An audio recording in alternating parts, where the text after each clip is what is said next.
head right now. Voices too loud, I can shut them up. Try to fake the fun, I can slow down. Think I had enough. Guess that it means that I'm calling it off. I wanna roll though I stay here for us. Messing up, fixing and calling it love. We're gonna dance, dance, dance through the night. With your head and right in mine. Gonna leave you behind. So let's dance, dance, dance on this time. And we can move, you and I, until we lose our minds. I'm gonna leave you behind. So let's dance, dance, dance one this time. We're gonna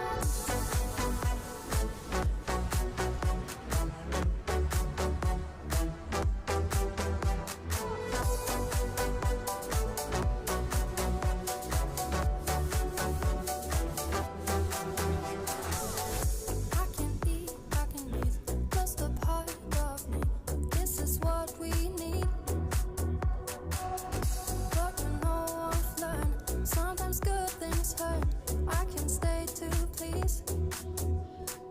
Guess that it means that I'm calling it off. I wanna roll though I stay here for us. Messing up, fixing and calling it love. I'm scared that I'll miss you, so I take a chance. Need one more touch and then never again. And I can say that we love to the end.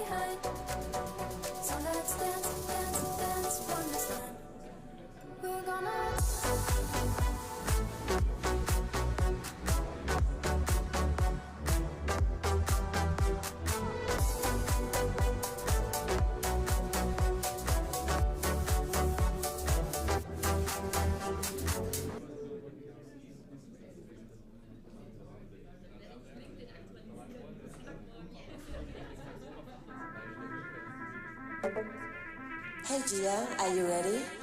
I'm so ready, Alyssa. I know, she knows, he knows, but you don't. Calling out your name the same way I did back in those years, but you changed. Your smile is making all I feel is unfamiliar. It's so deep. I know, she knows, he knows, but you don't. And I run, and I run, and I run.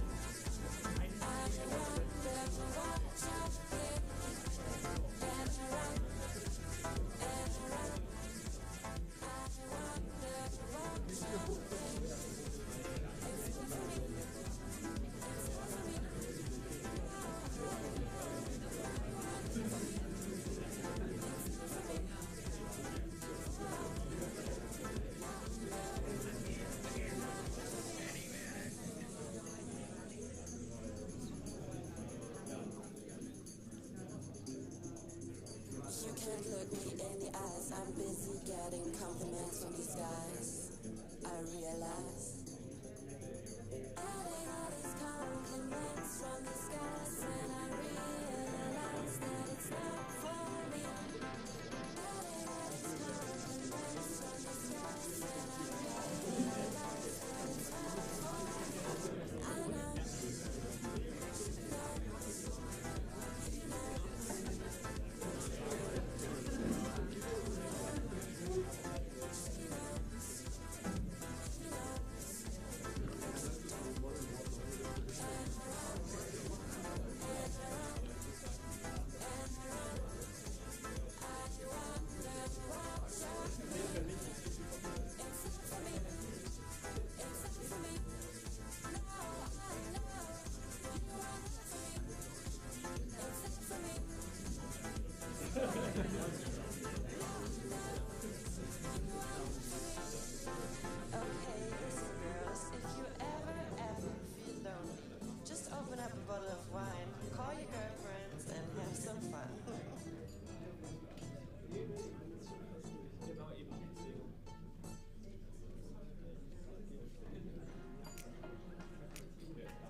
Send you some pics, and I'm like, hell nah, been waiting too long. Hell nah, I want that cruel love. Hell nah, been waiting too long. Hell nah, I want that cruel love. Body on my, losing all my innocence. Yeah, body on my, finding all my innocence. Yeah, body on my, losing all my innocence. Yeah, body on my. Hello, everybody. It's great to see you all here today for a wonderful event. So today we've got quite the schedule, tons of startups all across Europe here for this phenomenal event. And how it's going to work today is that each startup is going to have about 2 minutes to pitch, followed by a 5-minute Q&A from our fabulous panel of judges. And I'd love to quickly introduce them all to you. So first, we have Miss Lisa Marie Fassel, who is the co-founder and CEO of Female Founders. Next to her, we have Mr. Duke Tran, who is the associate partner at DVH Ventures. Next to him is Dr. Elizabeth Schreier, who is a principal at Matterwave Ventures.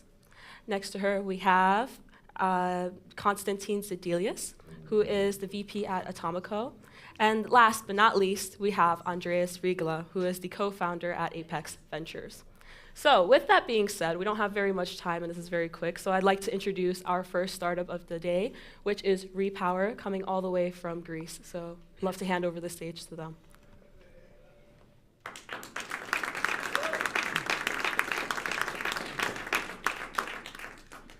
Hello everyone, we are Repower. In the EU, grid capacity is limited and not always scalable. Where scalability is there, It comes hand in hand with long waiting periods, high costs, and complexities of all sorts. In Repower, we're striving to provide a realistic, grid-independent, fast EV charging solution for our customers and place the above issues where they belong, in the realm of irrelevance. We use state-of-the-art technology to support our end goals. Scalable lithium-ion battery stacks, fast and ultra-fast chargers to keep your fleets on the go and productive. Instead of charging straight from the grid, we use energy stored in our battery stacks, which in turn act as a power buffer to power the EV charger, thus bypass grid capacity issues. Our solution is enabled through our proprietary digital twin technology. So far, it is used and tested in pilot projects and in government-funded research proposals that are currently under review. Our marketing strategy focuses on differentiation. We provide the best bang for the buck, both in terms of price and in terms of green dependency, while are corrected to support our current pre-money position simulated market shares, projected 2 million sales revenue over the next 5 years in solution sales in the Greek market alone. Currently, we're at the proof of concept stage, slowly making our way towards stage 2 of the action plan. Long term, we're looking to expand both in terms of solution sales and also in terms of advisory services enabled through our proprietary digital twin technology. As you can see, we have a diverse team, all with relevant working experience to support every aspect of our venture and help us grow. So everyone, join me in saying goodbye to grid limitations and saying hello to Repower, where operational convenience is not a luxury. Happy to take any questions.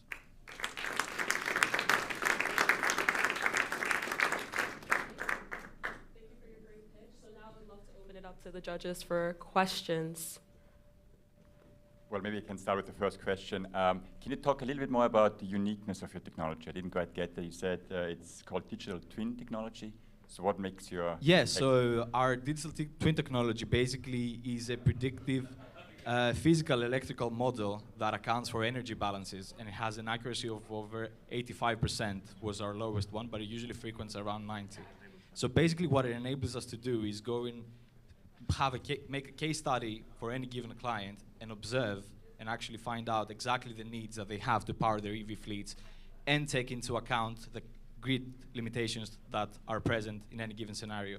That allows us to actually figure out and provide a tailored solution to their needs, both in terms of the scalable battery stack and in terms of the fast charger that comes with it. Got it, thanks.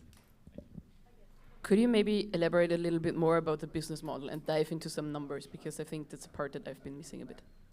Okay, cool. So basically we're a B2B company. We plan to make money through the advisory and the modeling of the product and then the implementation. We currently have 2 models that we sell. The Repowered Standard, which comes with battery stack, and 2 22 kilowatt chargers that retails for 52,000 euros. And then we have the Repower Fast, which comes with a 60 kilowatt fast, ultra fast charger, and that costs 70,000 euros.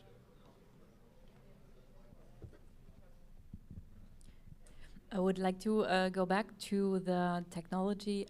You said digital twin. What do you cover from the value chain, from the car to the charger to the grid to the storage? What of that part do you model, and what is we can model all of it, all the way from what you can support from your grid to the actual charger. We take into account anything like the converter that we need to connect the battery stack to the charger, so to convert the AC to DC, and then it goes all the way to efficient modeling of your routes. We can do everything. With a bit of tweaking, we can support all of it, 360. And what is the foundation of the technology? Is it a spin-off from a research work, or where does it come from? It's actually proprietary technology. I'm not the actual engineer of the venture. My co-founder is a PhD in chemical services, I believe, and he already has another startup that deals with this, so it's all his tech, all proprietary tech. Thank you. First of all, thanks for the presentation and also making your way here from Greece.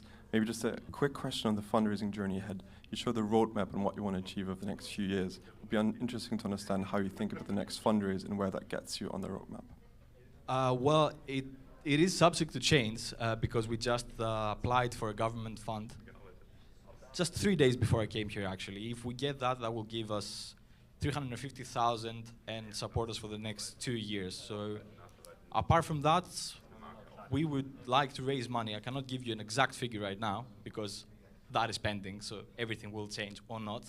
but we would use it to actually deploy an actual solution and draw real life data so we can further improve our digital twin and maybe commercialize our software. So software, algorithm, apologies, it's not a software. So maybe we can create an extra revenue stream from there. Okay, thank you. Given your current stage, pre-POC, so what are the KPIs or milestones you have to achieve to say now you have like a POC? Pardon, could you repeat that? I didn't get that. No, just I don't know how to say it because you're proof of concept. So I just want to understand. So what kind of KPIs or milestones you try to achieve to say now I have like a proof of concept for your product and your market? We say we're at the proof of concept stage because we haven't actually deployed a physical product yet. We have done pilot projects and we're still working on some actually paid ones with a shipping company in Greece. So we are at the proof of concept stage, but we're really not, if that makes sense. we are not there yet, physical-wise, but tech-wise we're there, yeah. So now we just have to start deploying. We just need to get off the ground. We've been in existence for 4 or 5 months.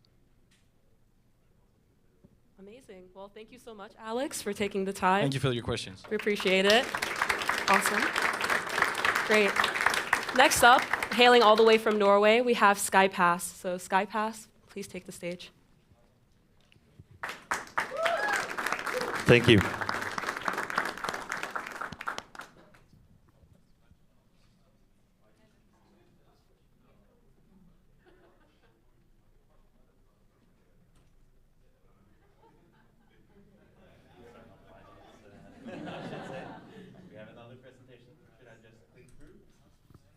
Yes. Okay.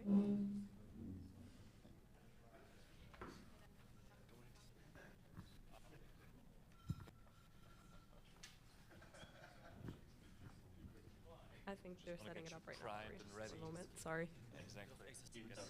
Yeah, it happens, huh? A little technical difficulty keeps everyone awake, paying attention.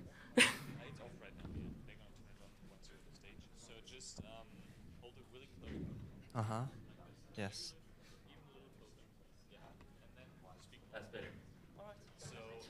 All right. My name is Christian, and I'm the co-founder of Skypass. And we make e-commerce returns smarter and more sustainable. When you and I buy clothes online, we return 30% of all our orders. Today, almost every return is then transported thousands of miles back to central warehouses. These cross-border transports are not only bad for the environment, they're also extremely costly in terms of customs. And these are the 2 problems we focus on. This is why we have built a platform for customs reporting. This way, we cut costs by 8% for every return through customs refunds. So we have launched the customs reporting, and we already have 4 paying customers. But how can we solve the great costs and emissions caused by transport? Well, we cannot keep sending every return back to another country. We have to handle more returns locally. More local resale, more local repairs, and more local recycling. With Skypass, we can analyze every return in real time. This way, we can give retailers advice on how to handle more of their returns locally. And that we do with data-driven insight. Thereby, we can take returns from traveling long journeys to more local, sustainable handling. Today, we have $70,000 in annual recurring revenue.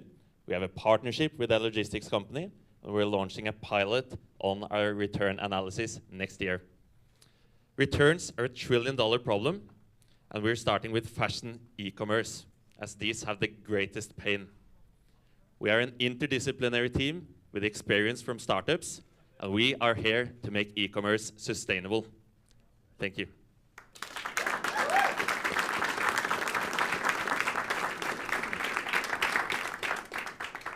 Great.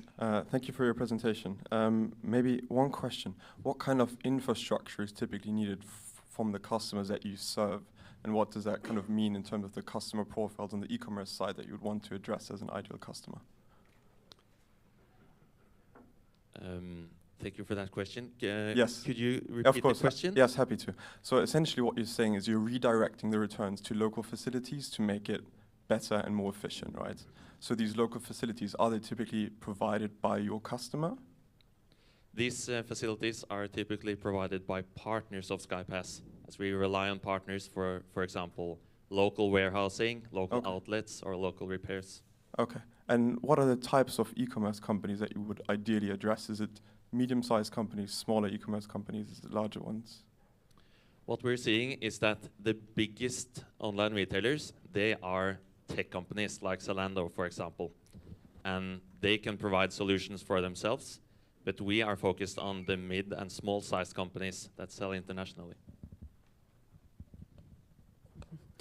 Okay, so thanks for the presentation. I love logistics. It's really a topic that I'm super fascinated about. So let's make it as practical as possible. Let's say that I'm ordering a hoodie because it's getting cold outside and I want to have a hoodie at a small company, and I decide that I'm going to return it because the size doesn't fit. What's happening then? Like, where do I actually place the comment that I want to return this? What's happening then with the product? Is it then being, I don't know, sold at a local store? What's happening? I would love to make this as concrete as possible because I'm not sure that everyone got it. That's a great question, and I'm glad you're asking that, because a lot of e-commerce actors, like for example Optoro or Happy Returns, are very focused on the customer experience for the consumer. However, we're not focused on that. We focus only on the logistics process for the returns. So you as a consumer wouldn't see anything different. You would send your hoodie back as normal. However, we would come in and return or analyze that return once you have returned it, and then we give advice on where should the retailer send that. Christian, can you talk a little bit more about that? So what are you looking for in a return that it qualifies for a local return? What are sort of the distinguishing components? That's a great question. Could I borrow your clicker again? Thank you. So, for example, when... Oh, it doesn't work again? Should be.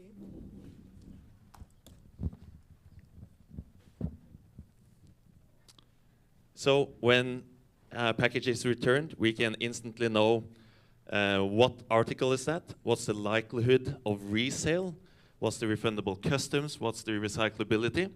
And for example, if we see that the likelihood of resale is very high in that same area, we can advise the retailer to store that item there for 1 or 2 weeks until it's sold again in the same area. And but is that what's happening to returns? Are returns, resold immediately? Usually they are refurbished or they're being even demolished. Sometimes they should be refurbished, for example, but we have partners that can refurbish the items for them. And that's a trend we're seeing, that there are more local warehouses that do this kind of service. Maybe a quick question from my side. It sounds like it's a business that will grow with local hubs. And what is the go-to-market strategy for you? Which customer segment do you focus first, or which local hubs do you focus first? We start by focusing on international retailers and international brands. And the first services we're launching in the service is local warehousing and local outlets. So for this package, we could, for example, evaluate these different options. And based on, for example, the cost and the climate, for this package, it would be best to send it to a local outlet. Okay, thank you. Okay, so you obviously said that when it comes to cost reduction, you're saving like 8%. Are you also tracking how much CO2 you're actually reducing? Yes. For returns, we can cut 180 grams of CO2 per return. That is compared to an ordinary return, how much? An ordinary return of 203 grams. Thank you. Okay. Thank you very much for your presentation. Thank Give you him so a round much for of having applause. me. Thank you so much. Amazing. So we're moving away from e-commerce logistics and we're moving on to animal health. So I'm very happy to give the stage to Animal Tech. There you go. Forward, backwards. Hello. Hi. I hope this is working. Yes, this is. Hello, my name is Hakan, and with Yasin over there, we are Team Animal. So as you know, dogs have been our best friends for thousands of years, and since domestication, they were selectively evolved for desired traits, such as their ability to protect us, their ability to charm us, their ability to understand us. The question is, how well do we understand them, especially if there's something wrong? And this is important because they are part of the family. But let me ask you first. Raise your hands if you have a dog or a friend of yours or a family of yours. Okay, well, great. Actually, there are 90 million. Stay there, stay there, stay there. There are about 90 million dogs in Europe. Okay, so now, keep your hands up if you think yourself, your family member, your friend, will be interested in a technology that will allow you to read your dog's mind. Okay, great. Thank you so much. And this technology does not exist yet, but it forms the fundamentals of our vision, which is to develop technologies to minimize the language barrier. And I guess you've just shown us the desire, the appetite for that. And our first product is a smart wearable device that can continuously and accurately obtain heart, respiratory, and activity data. And this provides key information about their health and well-being to vets and to pet owners. And this technology is based on state-of-the-art sensors that we developed, published, and patented at a top UK university as a result of 5 years of research. And we are a team of founders, scientists, and engineers. And we are supported by a wonderful advisory board of veterinary specialists, serial entrepreneurs. And with this, I'm ready to take your questions about the market, competition, beyond that. And thank you so much for listening.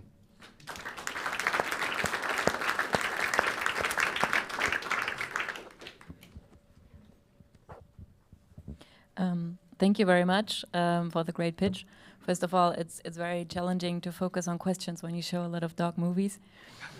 I would like to come back to the first product that you bring into the market. What is the technology behind it, and what do you measure? Right, okay, so I'll give the microphone to Yasin. Yeah, this is my 5 years of doctoral study. I developed 3 sensors. One is breathing sensor, heart rate sensors, and the motion sensors. And by combining these sensory data, we are planning to measure the diseases of the dogs. So this will be used as early detection of diseases and post-treatment, post-operative treatment monitoring after the operations. Our first product will be a product for the vets to be used, and this will be given to the owners after the operations, and they will be used from home. In this way, we will collect the patient data and the healthy dog data together to improve our algorithms. Thank you. Can you say something about the scientific evidence? Do you have any models, studies, and so on? Yeah, microphone to Yasin again. Yeah, exactly. So in my beginning of my PhD, my aim was different, just to use dogs as gas sensors and look at their heart rate data, breathing data, but we couldn't find any reliable sensor in this field. Then we made our own sensors, and we published our results in top-tier journals, separately for heart breathing sensor and heart rate sensor and breathing sensor, and we patented our technology as well. So how long would a dog need to wear the device in order to get relevant data? Yeah. Because, I mean, dogs do not like wearing stuff, basically. Yeah, very good question. So we also talked to vets about this question, and they even suggest that we even need the data when they are sleeping, for example, just to know how they behave in their natural environment. Okay, so how long would it be? Like a couple of hours during the day when you're like walking around? And is it something that is tackling this topic of prevention, or is it then only used once something has already happened to the dog, like after surgery or whatever? Yeah, this depends on the condition. After the surgery, they require longer times, maybe a full night. But in normal days, they can use a few hours, depend on the owner's preference. But longer usage will improve the algorithms, the detection as well. Maybe one question just on the long-term vision that you guys have for Animal. I think you kicked off by saying that you want to decrease the language barrier, and now the first product is obviously focused on the health aspects, on working with vets. So when you think 5, 10 years in the future, what would your ideal product look like that you would bring to market? Yes, so that's right, stage by stage. The first is a wearable product in a way that does minimize the language barrier, because we will be able to understand how dogs feel and what their health status is. The second product, we are not working on that yet, but that will be a minimally invasive product that can be inserted under the skin that will be able to detect certain biomarkers from the blood, in addition to detecting blood pressure, for example. And if you look beyond that, in 10 years' time, what we are really planning to do is to create an interface that will connect their brain signals with us. And as you may know, there are lots of technologies right now for humans. The advantage we have with the dogs is that we don't really have to go through those regulatory procedures, and it will be much easier to go to the market with that. But again, that will be about a decade-long procedure. Cool, thank you. Well, first of all, very passionate presentation, really liked it. Just quick question, why are the sensors so different from use with humans? Is it the fur, or what makes it so totally different? Yeah, this is a great question. As I said in the beginning, I was also like considering, this should be simple sensor that we can adapt to animals. But when I look at the current variables for humans, they require bare skin for proper operation. Because dogs have the furry skin, it is really challenging to collect reliable data, accurate data from the dogs. That is our invention, indeed, both sensors. We made some, using some special materials and manufacturing technique, we achieved to break this obstacle. Just as an example, the breathing sensor is simply a pressure sensor that is connected to the body. And when the dog breathes in, the lungs expand, and that pressure is obtained and measured, and the information is given. So that's how that works. And it would work across different breeds of dogs? So well, it works all the way from rats to humans, and especially absolutely different breeds of dogs, different ages. And yes, so the harness is a malleable harness, so it's easy, comfortable. Got it. Fabulous. Okay, thank you very much for your presentation. Round of applause for the team. Oh, thank you. Amazing, thank you. Alrighty, moving away from pet health, we're going now to kids edtech platform. So hailing all the way from Romania, I'd like to give the stage to Manuscript.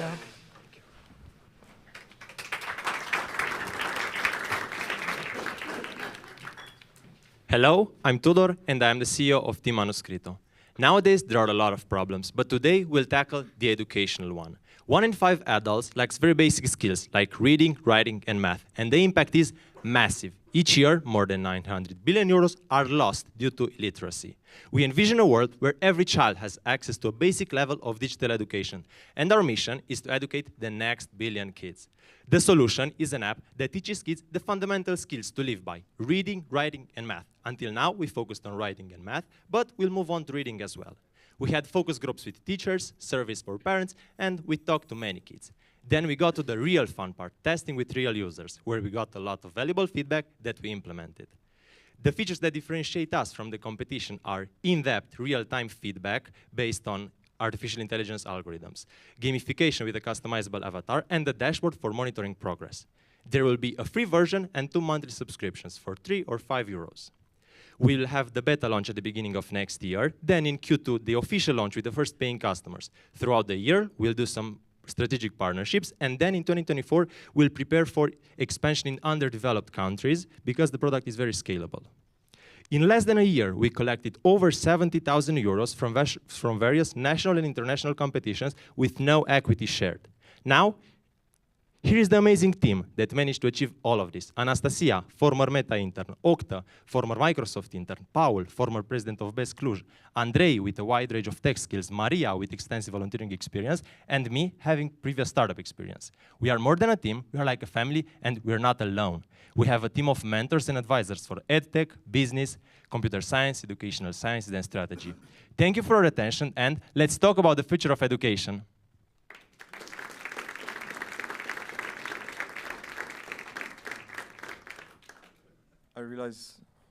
I realize 2 minutes is always extremely short, so it would be great to hear a bit more about the product and why you're so excited about the approach that you have chosen. Okay, so our product is a tablet app which uses a pen in order to write on that tablet. And every child has his personal AI-powered mentor which is guiding him through the app. And he gets real-time feedback for writing, and in the future we'll also write the other basic fundamental skills like reading and basic maths. Okay, so the start for now is purely focused on writing, and then... Yeah, it's from our research is the toughest challenge to tackle, so we are finishing on that first. Okay, thank you. So you said that you did a trial with some kids. What's exactly the target group in terms of age that you're addressing, and what was the KPIs that you were looking at in the trial? Okay, so what was the question again? Sorry. So first one, what's the age group that you're addressing? Like, is it, I don't know, kids starting their school career? And what were the KPIs that you were looking at to actually see that the trial was successful? Okay, so our product is aimed for kids aged 5 to 9, basically the kids that they need to grasp on those fundamentals. And the KPIs we're looking for were the grades that they actually interact with our app, and how they are receiving our feedback. And how do you then make sure that the kids are actually improving, especially in the writing skills? Like, how is this measured, and how can you actually say that the product is really working out and that it's better than just going into school education, for example? Yeah, for sure. As we've decided with our teachers, the best way to learn is from auto-evaluation. So we are introducing some innovative way of measuring that. Basically, they are measuring themselves. They are writing the same proposition or the same letter multiple times, and they are supposed to pick the best one. This way, they are also learning what best looks like, and they can compare what's their best skill, if that makes sense. Can I ask another question? Okay. Because I'm wondering, because obviously we talk about this topic of literacy, but that's my assumption, the countries that are most affected by this topic, so where they have the highest rates of people who can't write, who can't do maths, etc., and the target markets that are not interesting in terms of, finances basically, and making money with your product? So this is why we start with developed countries, to make sure that we have a sustainable business, and after that, after we prove that our product is really helpful and it really makes an impact, then we want to go to underdeveloped markets, because we know there is the biggest problem, and for sure we want to reach that. So also, thank you for the pitch from my side. I think it's a topic that has a lot of social potential when it's accessible to many people. Who is your customer? So who pays monthly the 3 to 5 euro? Yes, so we can go B2C, directly to parents, let's say, but we can also go B2B, to schools, to educational centers, to NGOs that can distribute the app, and we see it as we want to offer it for money in schools and for parents, but for underdeveloped countries and places like this, it should be for free. So first of all, I totally agree that there's a market for that. I have 2 kids, and I was always searching for a suitable app for my kid. Just how do you guys track progression? So if you are you monitoring how pupils and kids are using your app and how they are getting better in reading, writing, and math? Yes, that's the part with the dashboard for monitoring progress. So we want to offer a way for the parents or the teacher to see the progress of the child, and the journey should be a fun one. I mean, this should be not very strict, but it should also be motivating. So we want to make sure that the kids have a pleasant experience and it's interactive for them, but they can also are progressing and improving. When it comes to assessing the progress they made, it's quite simple as asking them to write a proposition, and if they can nail it, then our job is done. With your products, are there any restriction given the language? Or Okay, so there are different types of languages. At the moment, we're focusing on the one with the Latin characters, but basically, it's really scalable. Our model, once having the data necessary for the other alphabets, is going to have the same concept. Okay, great. Thank you all so much for your presentation. Thank you too. Alrighty. Next up, hailing all the way from Eindhoven, we have Mantis Spectra. Please feel free to take the stage. Where are they?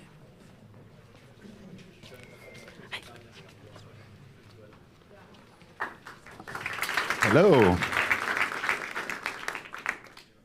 So, what is the worst nightmare today in the food industry? Well, it's called product recall. Let's see if I'm able to go forward with my slides. The green? Green button. This one. Sorry about that. So, product recall. It creates a damage of 10 million euro per case, with an estimated global damage for the food industry of 10 million euro, without accounting for the long-term reputation damage. And the reason for that is essentially in food processing, food company need to send samples to external laboratories, and this procedure is time-consuming and expensive.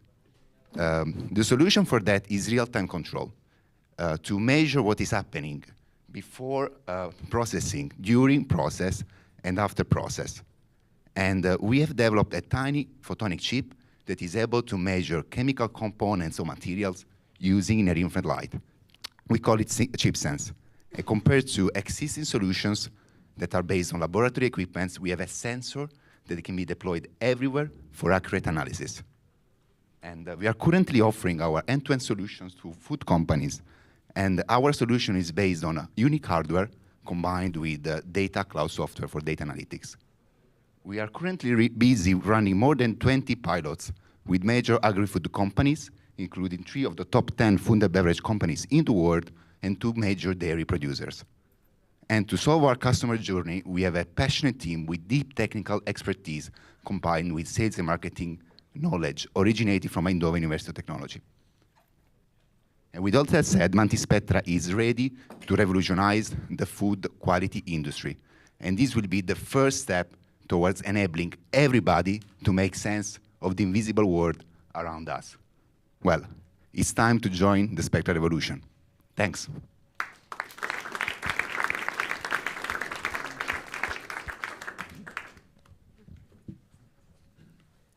Thank you very much. Very exciting topic. Can you tell us a little bit about the how the sensor is integrated into a device and what's the duration of the analysis? So essentially, the duration of the analysis is a couple of seconds, and the sensor is integrated either in a fiber-based solution so that you can measure directly into the process, or alternatively, also we are integrating the sensor in a handheld device, for example, when you want to measure the incoming quality materials or after the process. And do you have a set of, I don't know, microbes or anything like that that you look for, that you continue to extend? So that's a very good question. So essentially, we don't measure bacteria, but we can measure moisture contamination. And that, of course, it's a major cause for bacteria creation. Just quickly, in terms of cost per unit, where do you think you have to be to make this a workable solution for the food industry? So basically, our technology is based on semiconductor fabrication, so it can really leverage of semiconductor facilities, and being a monolithic, integrated, planar processing technology, it can really leverage on high volume, mass production, and low cost. But can you break it down into sort of a euro or cent? Cent? At the moment, of course not, but our goal is really to boost it towards the euro range. Okay. Maybe great to hear that you already have 20 pilots right now. Would be interested to hear a bit more what the goals are for those pilots and kind of the ideal outcome you want to achieve with those. So essentially, well, there are a couple of parameters that are extremely important for the food industry. One is that is moisture, right? You want to keep control of the moisture during the food production. And of course, there are also other parameters that are very important, in particular for the dairy industry, and we are talking about fat and protein content. So essentially now these companies are looking at fast solutions to deploy these sensors. The outcome of the pilots is typically already a deployable solution with the cloud as well, so that you can get also the data out of the cloud and you can measure already directly on spot. So an ideal outcome would be that I guess the pilot converts into a more a lasting implementation. Do you have any idea on the contract value that you're expecting for full implementation? Well, we are in the range of 7-figure contract. Yeah.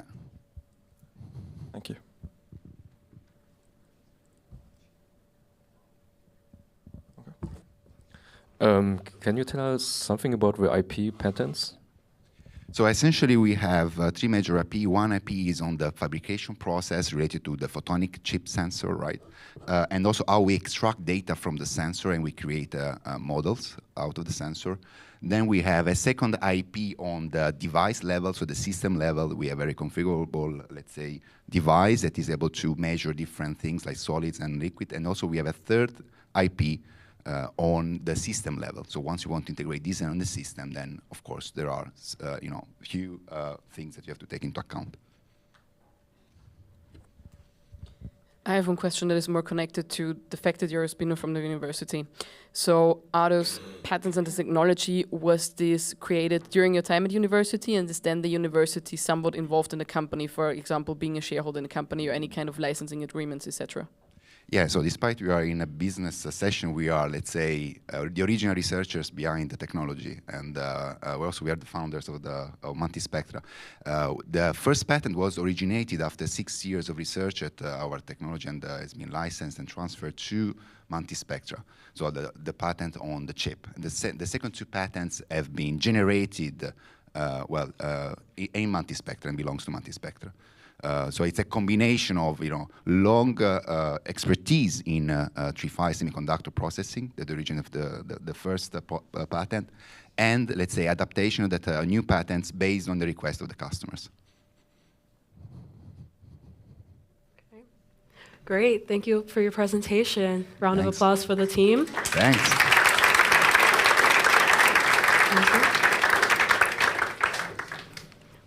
Great. So now hailing from Stockholm School of Economics, we have Boxy. Happy to have them take the stage now. This is it. Forward, backwards. Green is forward.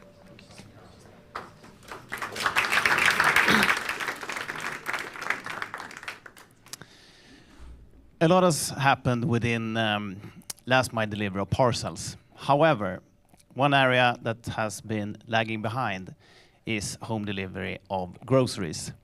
Not only are they inefficient and expensive, but they also fail to provide the great customer experience. My co-founder Robert and me set out to fix these problems, to finally make last mile delivery of groceries awesome. To illustrate, take Carl for example. He has little time, so he buys his groceries online. Although he saves time, his experience isn't perfect. He needs to be home instead of playing with his kids in a park. And then our delivery boxes gets installed in his house. And finally, he can pick up his groceries whenever it suits him and his family. The European market for home delivery of groceries is huge, and it's expected to grow at a rapid pace. 2 years ago, we sold our last company. It was the dominating player in Sweden for mailbox systems. It had a market share of 75% and a revenue of 10 million euro. And from that journey, we have extensive knowledge in developing hardware and software and building great teams. And we have already attracted talents within tech, market, and sales. We have cooperation with the largest real estate owners in Sweden, some of them top 10 in Europe. And we have about 5,000 connected apartments, about 2,000 registered users, and about 100 locations, and we're growing fast. We have a clear growth plan, and already next year we plan for our European expansion.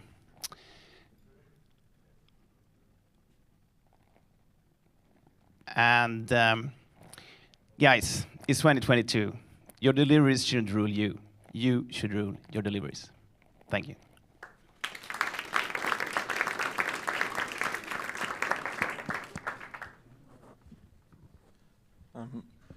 Maybe starting with a question on competition.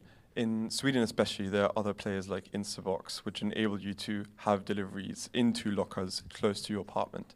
Why do you think that for groceries it's so important to actually have the lockers in your building and not 100 meters away to pick up your grocery delivery?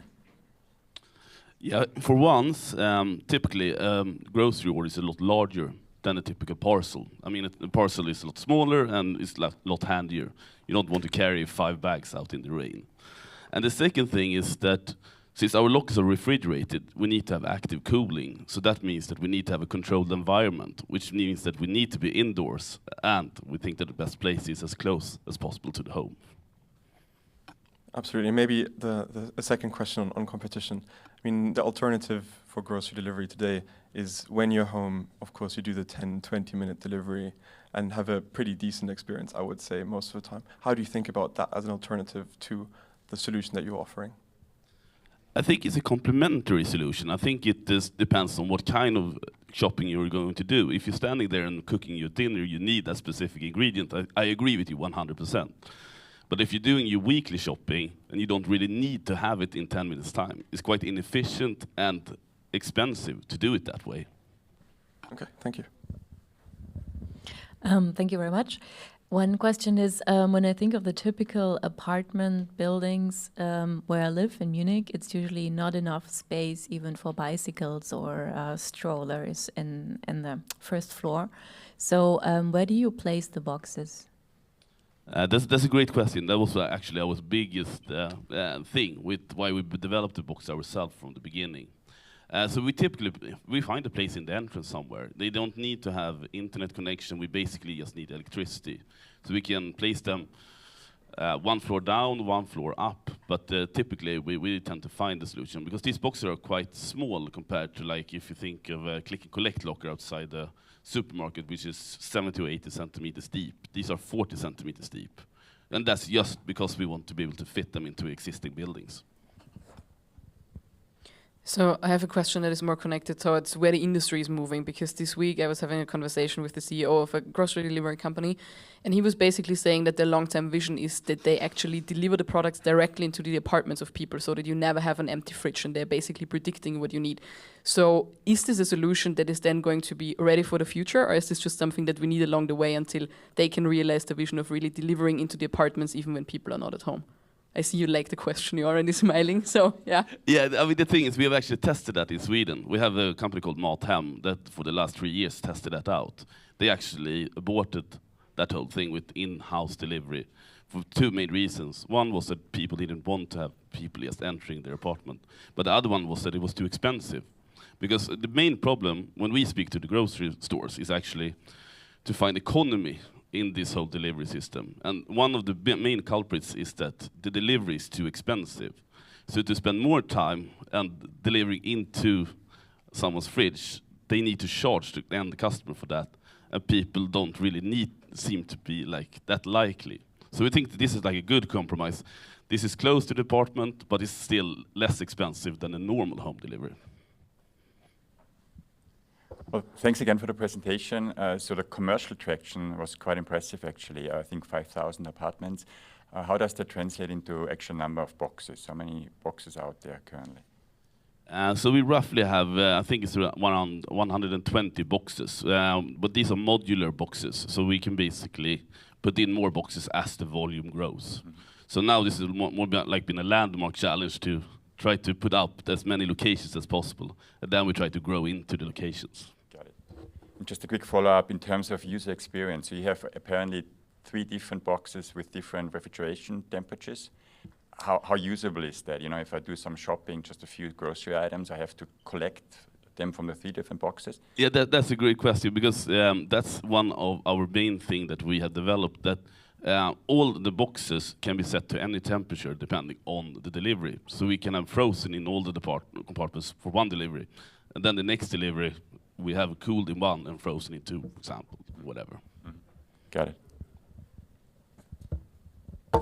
Maybe one last question. So how can I imagine the sales process? Because you have to convince the owner of the apartment just to put the box in, and then you have the second step to convince the actual customer. Exactly. So now we have mainly signed up all the biggest landlords in Sweden. So we pretty much are allowed to put out these boxes. The next step is that it's basically the grocery store that convinces the customer, because they add it as a checkout alternative in the checkout. Amazing. Thank you very much.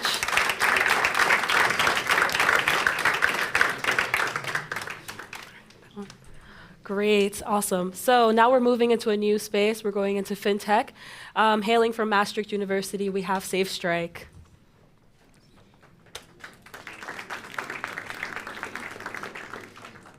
Hi, I'm Conrad, and this is SafeStrike. We are building Europe's #1 Save Now, Buy Later platform. Why? Because we want to provide our generation with the most joyful, valuable, and foremost safest way to buy products. And how do we do that? We are matching the world of online shopping with a universal shopping cart, product-oriented saving goals, and your personal inventory. If you are browsing through the internet and you see a product you like, forget taking screenshots, forget saving links in random notes, and forget leaving all of your tabs open. With SafeStrike, you can easily collect all your favorites in the universal shopping cart and buy them as you wish. And what if you want to buy a Christmas present, which is a bit more expensive than your available budget?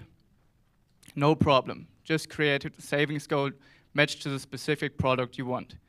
With SafeStrike, you can easily connect your bank account to your SafeStrike account, so you can save your money onto your favorite products in order to buy them and knowing that you can afford them. And do you also always wonder where your whole money is at because your bank account just shows you some monthly leftovers? With SafeStrike, you can easily build your own inventory of your products you bought, so you know what your true financial value is.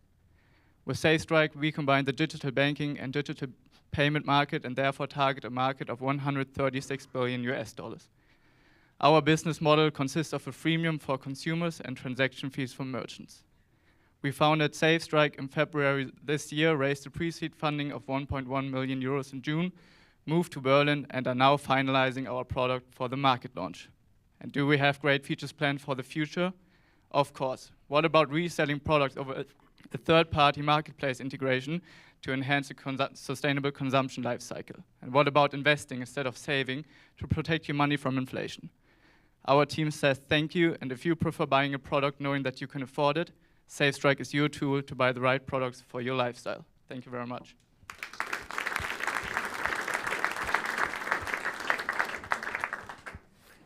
All right, thank you, Conrad. Just a few questions. Why would e-commerce stores be incentivized to work with you guys? Why would they want to lose the customer relationship eventually to you? To lose the customer relationship?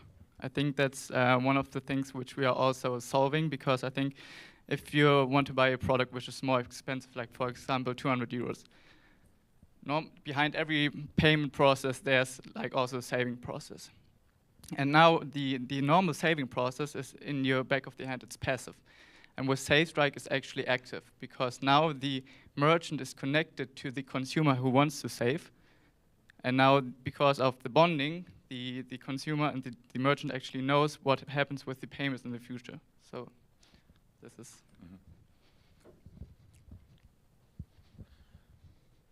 And maybe just to understand the dynamics of the Save Now, Pay Later solution that you're offering.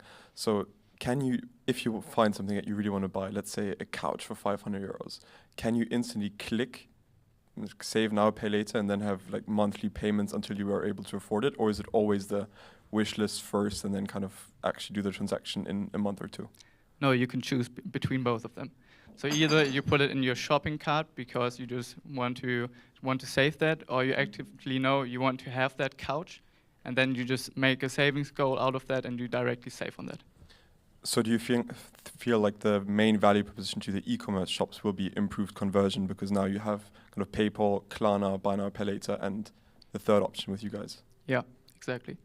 Okay. Because we see with, for example, companies like Klarna, they're perfect for products which you have to have right now. If I lose my phone today, I will have to have a new phone. But if I want to buy a couch, I won't do that with Klarna. And we also see that with the merchants we are working with. If they're like 4 transactions out of 1,000 for a product which you do not really need today, that's already success for them. So Save Now, Buy Later is actually more value for them. Okay, thank you. Yeah, the market's quite crowded in this space. I know you have a different edge now with the consumer and e-commerce side, but just to get a better understanding, so who's the target customer right now? And because the trend is to consume less and so on, so it's just to get a better understanding, so what's the target group and how do you aim to acquire this target group? So Yeah, so our target group are our generation and up to 40 years. So people who want to save for products and are not able to afford them yet, but also don't want to buy products with a loan or with a credit. So we want to enable them to have a great tool to save, which is fun, where the people can actually afford the products. Okay, so let's say that I'm that I'm on a website and I decide, okay, this is the couch that I want to have, but it's way too expensive. So I want to save this one, and then I set up my savings plan, and let's say that the couch is like 2,000 euros and I'm saving an amount per month. What is then happening on the retailer side? Like, are they then saving my couch as well? Because from a logistics perspective, obviously this is super expensive having this one in stock. So what's happening there, and how can you actually ensure that the product is then still available, let's say, because I'm saving for 10 months, because this creates lots of costs, right? Yeah, so it depends on the product. If there's a new product on the partner side, then there will be a notification for the customer that the product will be sold out in a few days. And then they can choose either to save on the new product or choose a different product. Yeah.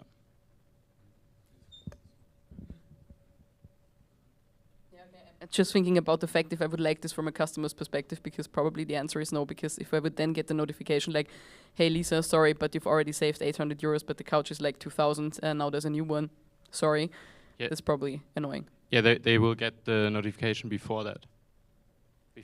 But what if I then can't pay the couch? I mean, that's then a bad customer experience, isn't it? Yeah. But yeah, okay, but good. you don't yeah, have the money to buy the couch then, yeah. Yeah. Mm-hmm. I would like to continue with the topic of the customer experience. When I think of myself and I browse and I look at a lot of links, I would mark a lot of stuff that I would like to buy because maybe I will buy it later.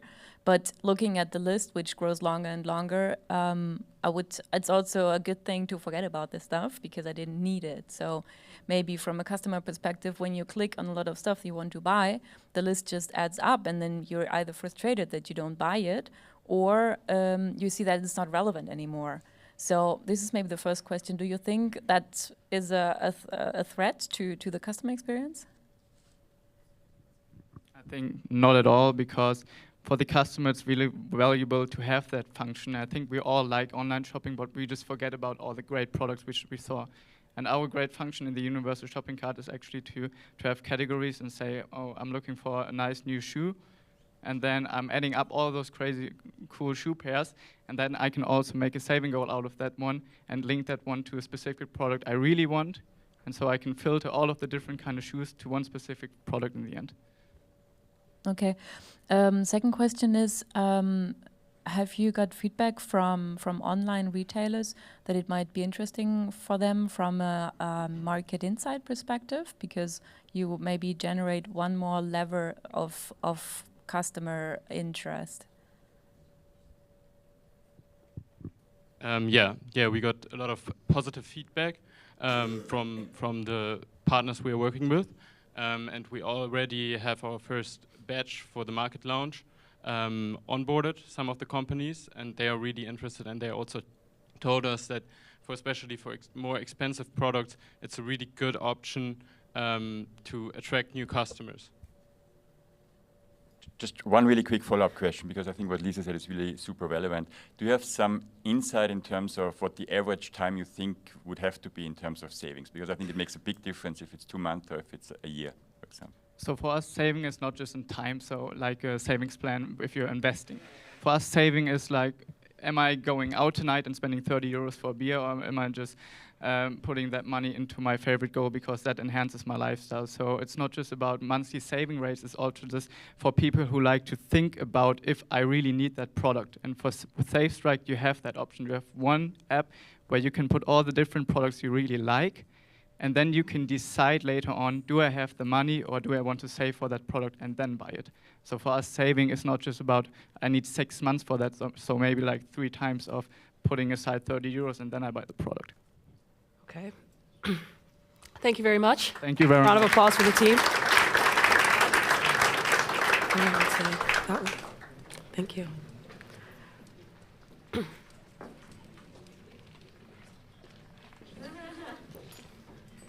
Alrighty, amazing. Next up, oh, my voice is gone. Sorry about that. Next up from Vienna University of Economics and Business, we have Lead Me. This is pretty cool.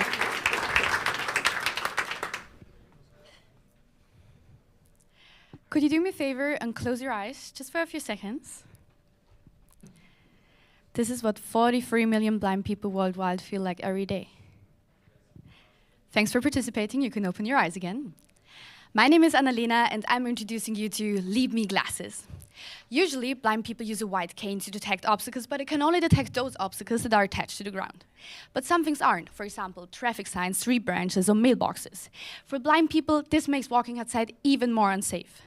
As if it wouldn't already be difficult enough to be blind, right? That's why we, Lead Me, created glasses that look just like normal sunglasses, but with superpowers. They have sensors in them to detect obstacles and give you vibration feedback on the sides of your head so that you can feel your environment instead of seeing it. But not only obstacles, sorry, you can also detect the people around you, for example, in a conversation, which is a big step towards better social inclusion. We're working closely together with the Austrian Association in support of the blind and visually impaired, already getting feedback from the people who will later be our customers. And they love it. Our first generation of Lead Me glasses will be available at around 1,000 euros per unit, which will generate a revenue of about 2.7 million euros if we manage to reach our short-term goal of just 1% of blind people in the DACH region. But we expect to reach much more than that thanks to a cooperation contract with the association. Our product is nearly finished. We already got the patent, and we are looking forward to entering the market in 2023. Other than our competition, our product is the first to be affordable and versatile, with the longest battery life and the best design.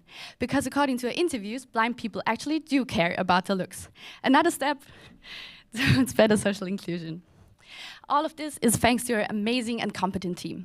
I want to finish with a quote from our friend at the association who is blind and tested our product. This product is going to change blind people's lives. Thank you.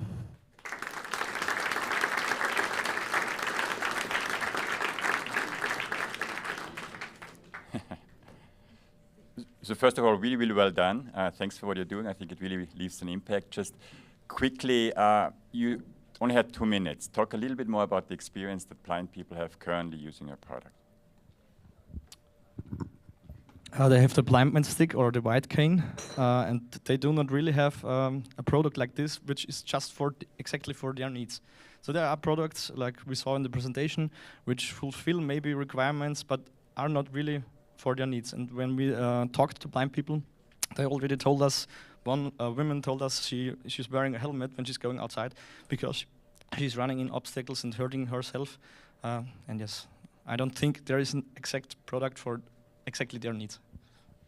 So just to follow up was, what's the feedback from blind people using it already? I'm just wondering, are they, we just said it changes their life completely, but can you talk a little bit about? Yeah, we did tests in the Hilfsgemeinschaft der Blinden und Sehschwachen in Austria, and they loved it.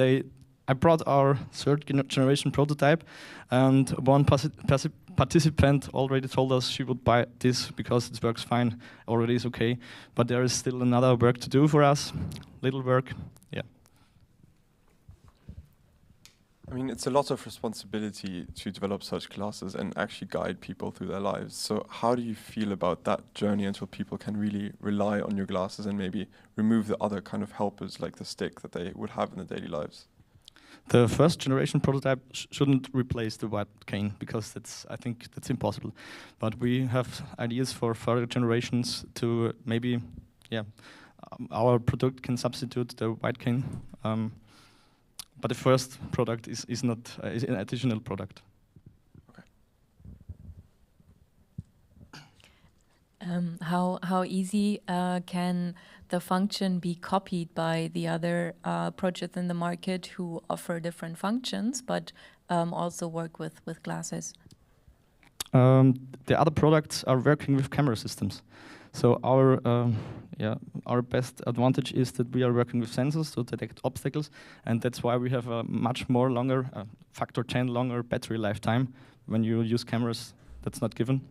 So they can copy it maybe when they add sensors to the glasses, but we have a patent in Austria, and the PCT process is still running.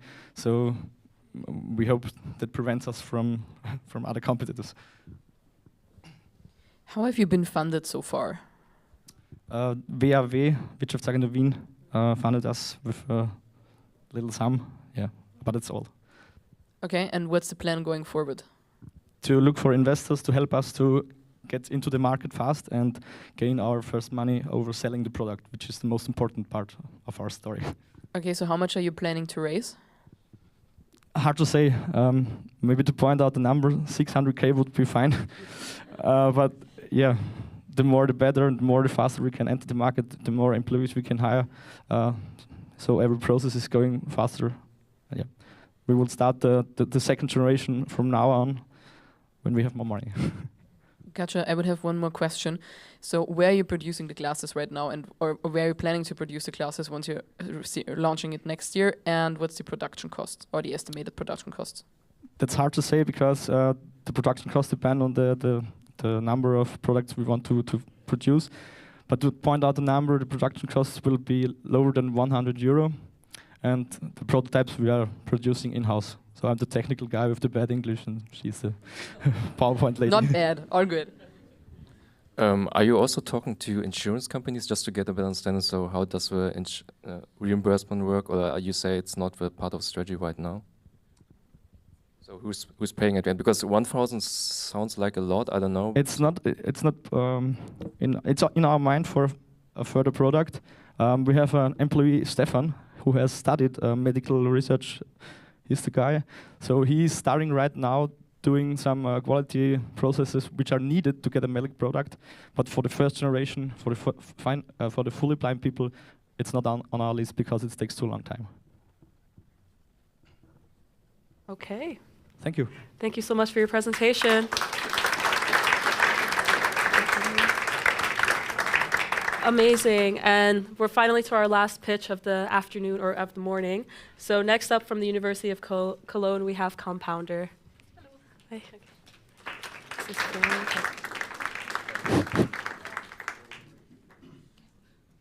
Hi everyone, we're Evelyn and Paula, co-founders of Compounder, and we have successfully built the first platform which is facilitating study application.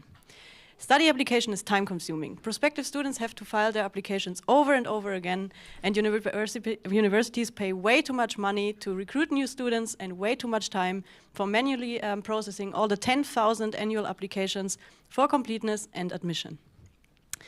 With Compounder, prospective students can apply with just one profile to all of their desired study programs, and universities can recruit qualified students at low costs and get only complete and fully checked applications. By reaching new students much earlier than universities and processing them automatically, we reach new students much cheaper, and we enable universities to save up to €200,000 per year by processing applications 12 times faster. We have started with private universities in Germany, but are now internationalizing already in order to address a potential market of €75 billion. Universities are paying us 10% of the total tuition fees as a commission per new student, which amounts to €4,500. 27 European universities are paying us this commission already. We have successfully sent them over 150 applications fully checked into their system, which amounts to €50,000 in revenue. Unlike our competitors, we are not only sending leads, but complete and fully checked applications from all around the world. We are 3 founders, Evelyn being responsible for marketing, Minu, our CTO, and I as CEO and head of sales. In order to become the #1 platform for study application in Germany, we are now seeking an investment of €200,000 in order to reach more students and universities. Thank you very much.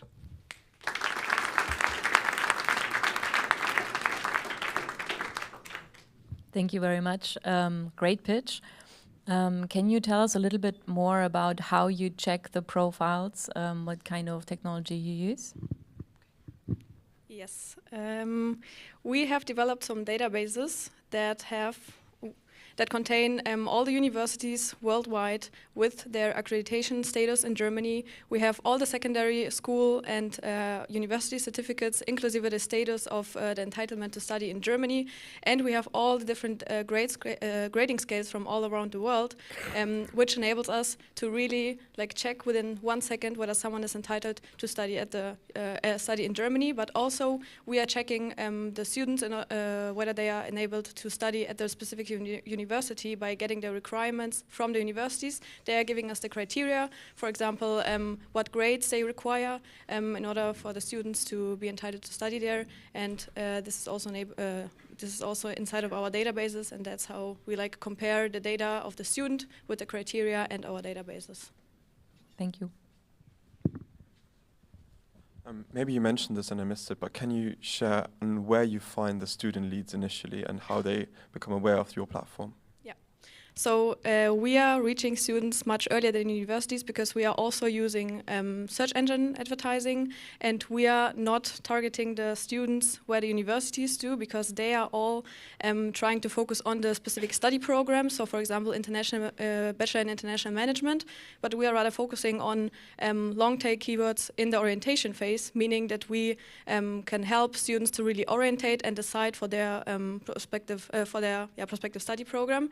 And also we are working together with international agents, for example, international recruitment agents. They are bringing the people to our platform and get a commission once the student successfully applies and enrolls into the university.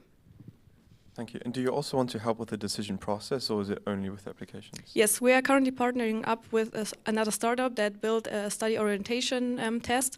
We initially wanted to do it on our own, but we now found out that it's another startup that needs to do that. So we are partnering up with them, and there they have the opportunity to do the test, and then they send the leads directly to us, so they can apply via our platform easily. Sounds like a great partnership. Thanks. Yep. Maybe then another question from me. So when you think about the next year, and you mentioned your pre-seed financing that you're looking for, so what are the main kind of milestones that you want to achieve with that round? So we need the money for, I mentioned, new students and new universities. We figured that acquiring universities is much easier than bringing users to the platform, so we need the marketing budget to bring new users.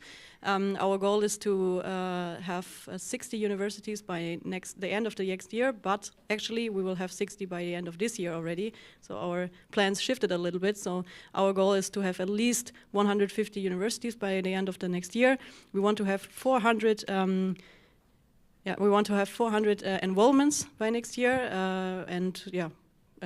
we want to spend the money, of course, for new people, because we need people for support, our requests and everything.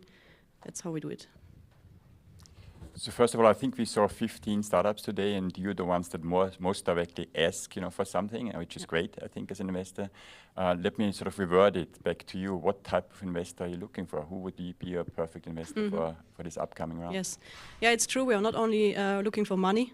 We are also looking for operative support, for experience how to scale up a business, right? Because we, of course, founded our startup in the university. We have not big CVs. We want to scale up this business. We think we are the best ones to do this in this business because we know a lot about the market. We know a lot about the strategies we want to go. We have different other business units we want to approach in the next years. But of course, we need someone now who has the business experience, who has network, to found or to reach another business round, another financing round in the next couple of years. And that's what we're looking for. Got it. Thank you. I would like to add another question. I think it's very impressive that you have convinced so many universities already. I think that's also outstanding. Have you thought about other ways to use the profiles that you get or other customers? So do you have a bigger vision? Yes, we do. Actually, what we were thinking is we have so valuable data, right? And we want to expand our platform. We want to reach the point where we are an academic network worldwide. We want to have as many as universities as possible to enable the application process for students, but also in the next step for jobs. For example, for student jobs, we know 75% of all students in Germany are working during their studies. We want to partner with companies to bring students from their studies into a student job or in a graduate job afterwards. And we have already companies who are interested in that, so we have like certain proof of concept on that. And yeah, that's how we want to proceed. Okay. Thank you so much for your presentation. Thank you. Round of applause.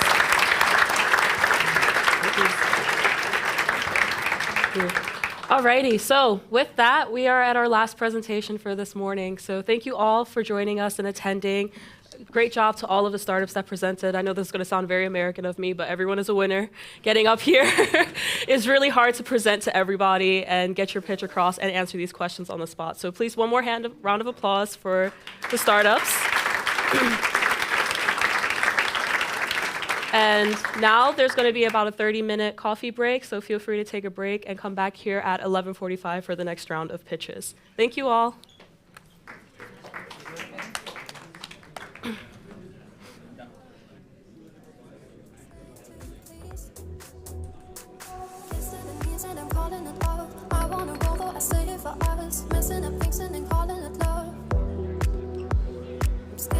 So I take the chance, need one more touch and then never again. And I can say that we love to begin. We're gonna dance, dance, dance through the night. With your head and right in mine. Gonna leave you behind. So let's dance, dance, dance one last time. And we can move, you and I, until we lose our minds. I'm gonna leave you behind. So let's dance, dance, dance one last time. We're gonna.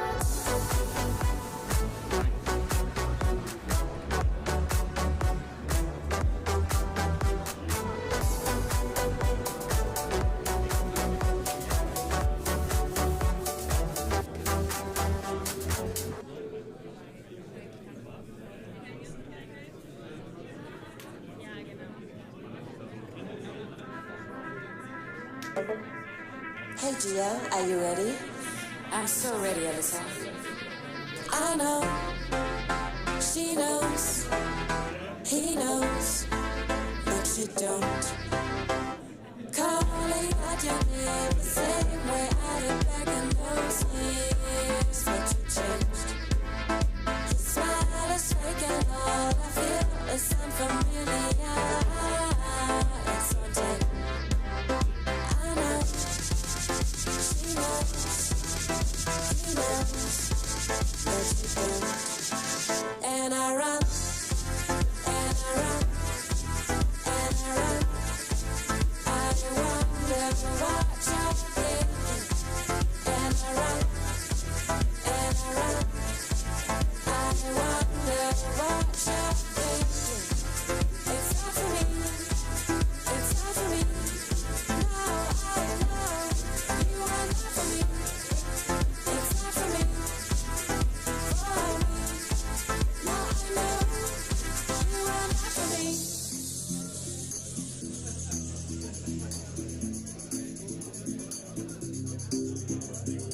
You can't look me in the eyes. I'm busy getting compliments from these guys. I realize. Getting all these compliments from these guys, and I realize that it's not for me. Getting all these compliments from these guys, and I realize that it's not for me. I know, she knows, he knows, but you don't. I know, she knows, he knows, but you don't. And I run, and I run, and I run. I wonder what you're thinking. It's not for me, it's not for me. Now I know you are not for me. It's not for me, for me. Now I know you are not for me. Okay, listen girls, if you ever feel lonely, just open up a bottle of wine, call your girlfriends and have some fun.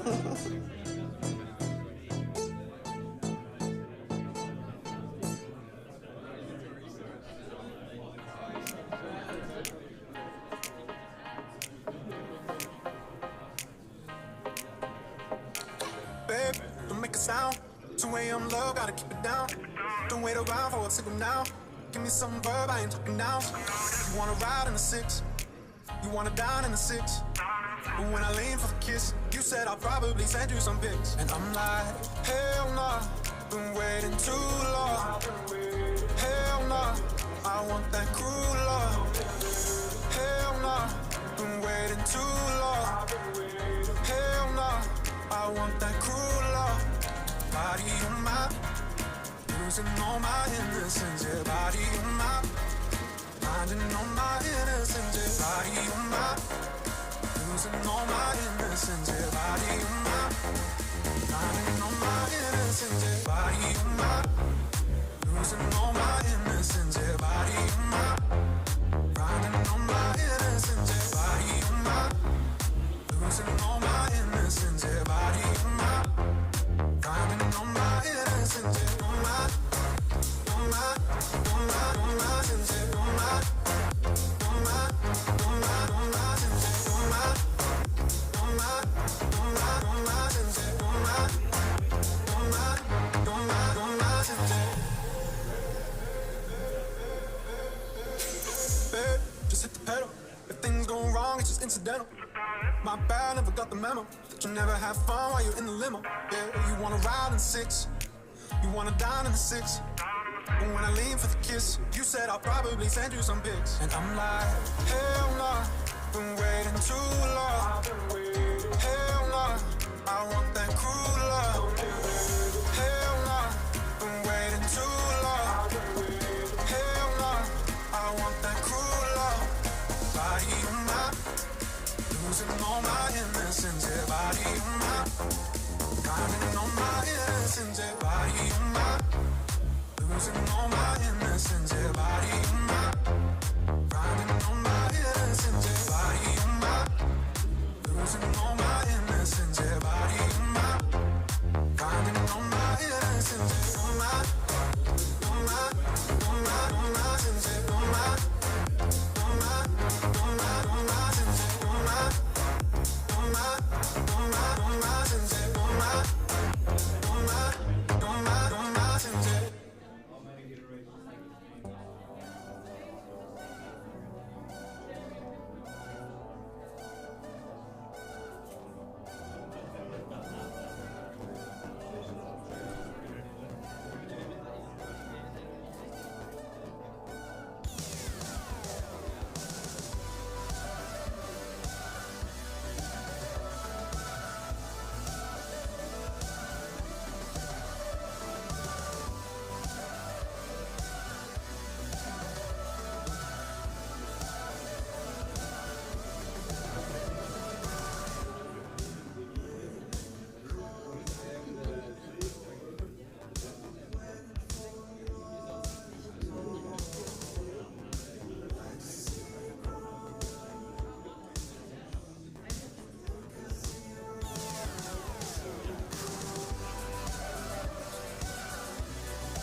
dear, are you ready? I'm so ready, Alyssa. I know, she knows, he knows, but you don't. Calling out your name the same way I did back in those years, but you changed. Your smile is fake and all I feel is unfamiliar. It's on tape. I know, she knows, he knows, but you don't. And I run, and I run, and I run. I wonder what you're thinking. And I run, and I run. I wonder what you're thinking. It's not for me, it's not for me. No, I know you are not for me. It's not for me, for me. No, I know you are not for me.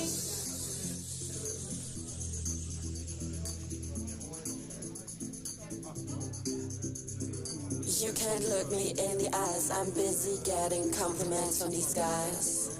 I realize. Getting all these compliments from these guys, and I realize that it's not for me. Getting all these compliments from these guys, and I realize that it's not for me. I know, she knows, he knows, but you don't. I know, she knows, he knows, but you don't.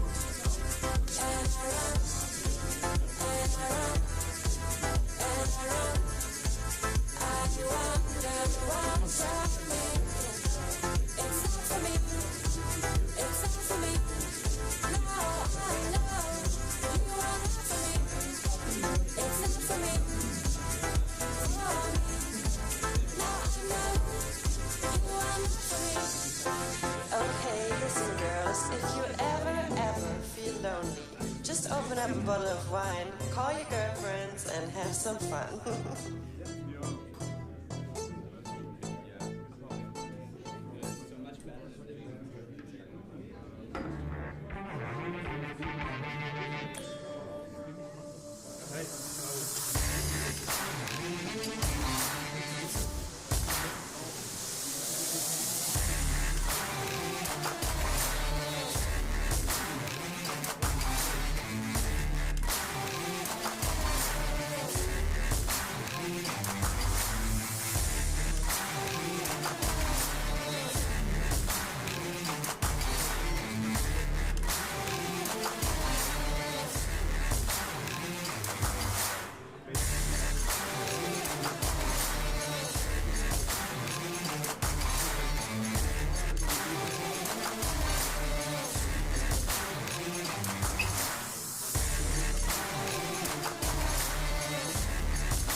Two left feet, no, I'm no Jackson either.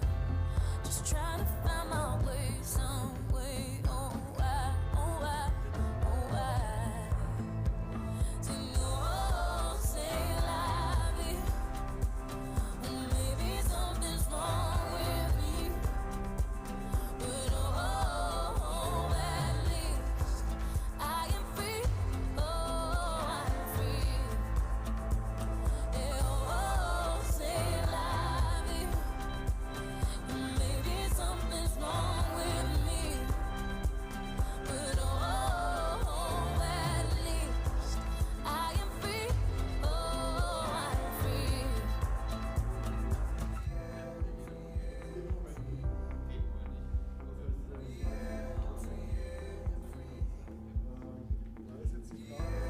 Just trying to find my home, sweet home, sweet home, sweet home, sweet home.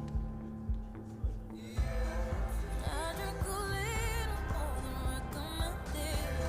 'Cause this ain't exactly what my heart expected.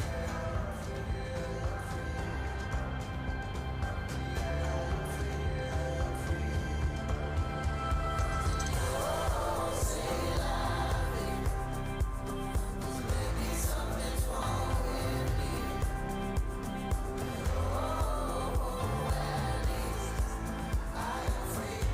Oh, I'm free. Oh, say la vie. 'Cause maybe something's wrong with me. Oh, at least I am free. Oh, I'm free. Oh, say la vie. 'Cause maybe something's wrong with me. Just trying to find my home, sweet home, sweet home. I'm free. To know, say la vie. Maybe something's wrong with me. But oh, at least I am free. Oh, I'm free. Oh,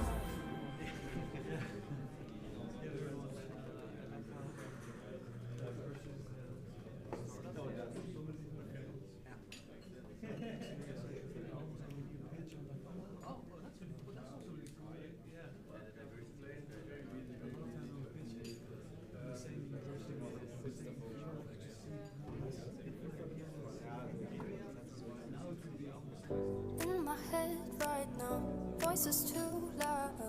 I can shut them up. Try to fake the fun. I can slow down. Think I had enough. Guess that it means that I'm calling it off. I wanna roll though I say it for us. Messing up, fixing and calling it love. We're gonna dance, dance, dance through the night. With your head and right in mine. Gonna leave you behind. So let's dance, dance, dance one last time. And we can move, you and I, until we lose our minds. I'm gonna leave you behind. So let's dance, dance, dance one last time. We're gonna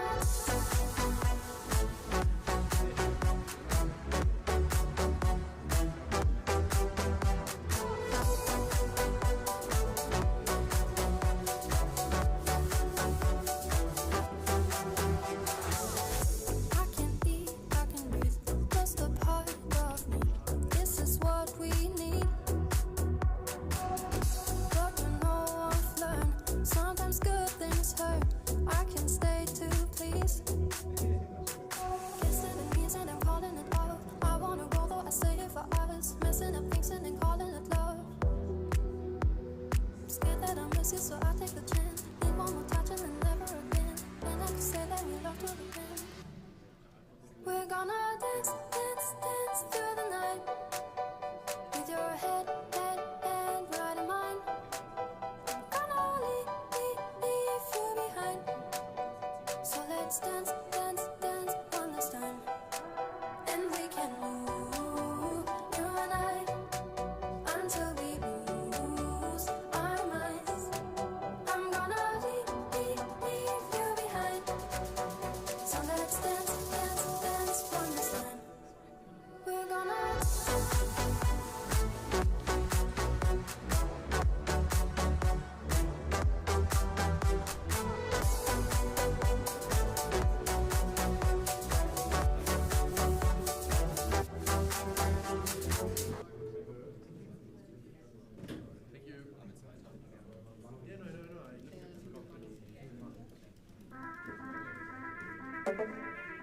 Hey Gia, are you ready? I'm so ready, Alyssa. I know, she knows, he knows, but you don't. Calling out your name the same way I did back in those years, but you changed. Your smile is fake and all I feel is unfamiliar. It's one take. I know, she knows, he knows, but you don't. And I run, and I run, and I run. I wonder what you're thinking. And I run, and I run. I wonder what you're thinking. It's not for me, it's not for me. No, I know you are not for me. It's not for me, for me. No, I know you are not for me.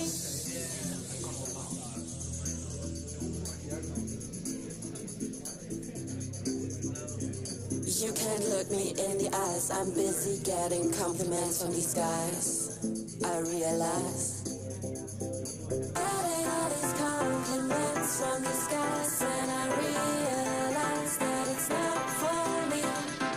Getting all these compliments from these guys, and I realize that it's not for me.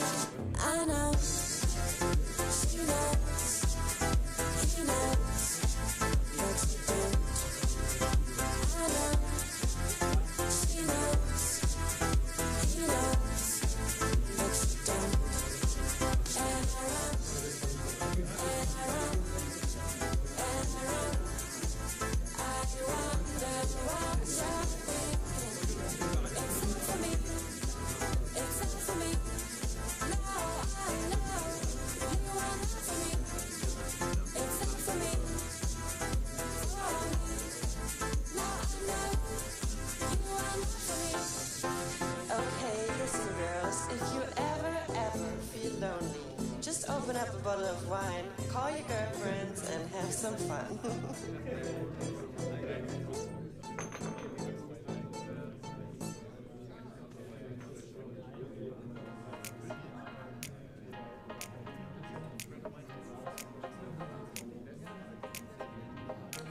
Babe, don't make a sound. 2 a.m. low, gotta keep it down. Don't wait around for a signal now. Give me some verb, I ain't talking now. You wanna ride in the 6, you wanna dine in the 6. But when I lean for the kiss, you said I'll probably send you some pics. And I'm like, hell nah, been waiting too long. Hell nah, I want that cruel love. Hell nah, been waiting too long. Hell nah, I want that cruel love. Body on my, losing all my innocence. Body on my, finding all my So, jetzt fehlt mir erstmal meine Jury.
All right. Hey. Hey, the teacher has arrived. Shut up. Jesus Christ. Okay, that is not videotaped. Okay, that is videotaped. Okay. Welcome to our next semi-final. My name is Sven. I have the pleasure to keep you under control today. First, I want to quickly introduce our panel today. Sorry, our jury. We have 4 jurors because we thought like 4 is enough. We don't need 5. And I'll now ask my 4 jurors to use less than 4 sentences to introduce themselves and where they're from. And starting with you. May I start? Hi everyone, Fabian from Cavalry Ventures, early stage fund from Berlin, pan-European, focus on pre-seed seed, so try to be the first Czech investor into hopefully your company. There were 3 rather long sentences, but checked it. A lot of commas. Okay. Said. Hi, I'm Said. I'm with HV Capital. We are one of Germany's biggest and oldest venture capital funds. I've backed over 200 companies in that time and produced over 16 unicorns, and happy to be part of this round. Klaus.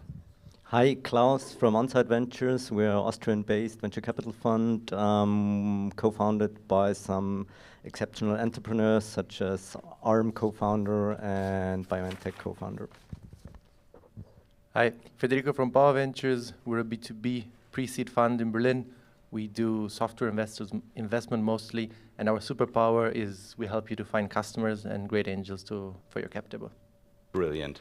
So, hope this is working. Okay.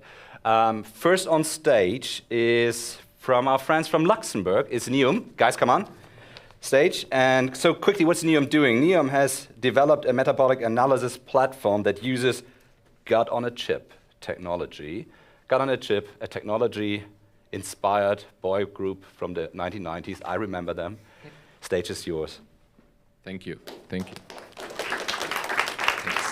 So, good morning, everyone. My name is Alberto. I'm co-founder and CEO of Neum. We're a spin-off of the University of Luxembourg on a mission to transform the food revolution into an health revolution. So there is an increasing interest in nutrition products claiming benefits to the gut microbiome and gut health. Food companies developing these products use experimental models that mimic the gastrointestinal tract to test them in the early stages of development. However, these models are very expensive, very low throughput, and require a lot of maintenance and high running costs. To answer this need, we have developed the microgut platform. We use this gut-on-a-chip device to culture microbiome samples and test new nutrition products. So this cartridge that you see in my hands right now has 4 interconnected chambers that mimic different sections of the gut. So the sample, it flows through our system as it would in the real setting. After this, we collect samples and we use our bioinformatics pipelines to analyze the impact of that new nutrition product or ingredient on the gut health. When compared with the market standard for food microbiome testing, the improvements are clear. So the microgut platform reduces volumes, increases throughput, drastically reduces costs while providing more insights. We have strong IP protection, and including this cartridge as a patent granted in both EU and the US. So this technology is the outcome of our core team's complementary skills. My background is in IT and bioinformatics. Pranjul is here with me, is the inventor of the microfluidics device, and Adam has a background in nutrition, but has been an entrepreneur for the last 20 years. So we have incorporated in 2019 while running the research projects that validated our technologies. But since day one, we've been generating revenues, providing R&D services to multinationals in the food industry. We have recently been awarded the Seal of Excellence by the EIC, and we are currently raising our seed round of 2 million euros that will allow us to productize the microgut platform and scale our commercial applications. So we're looking for investors, basically, so if you have any interest in further connecting, I'll be happy to discuss and answer any questions. So thank you.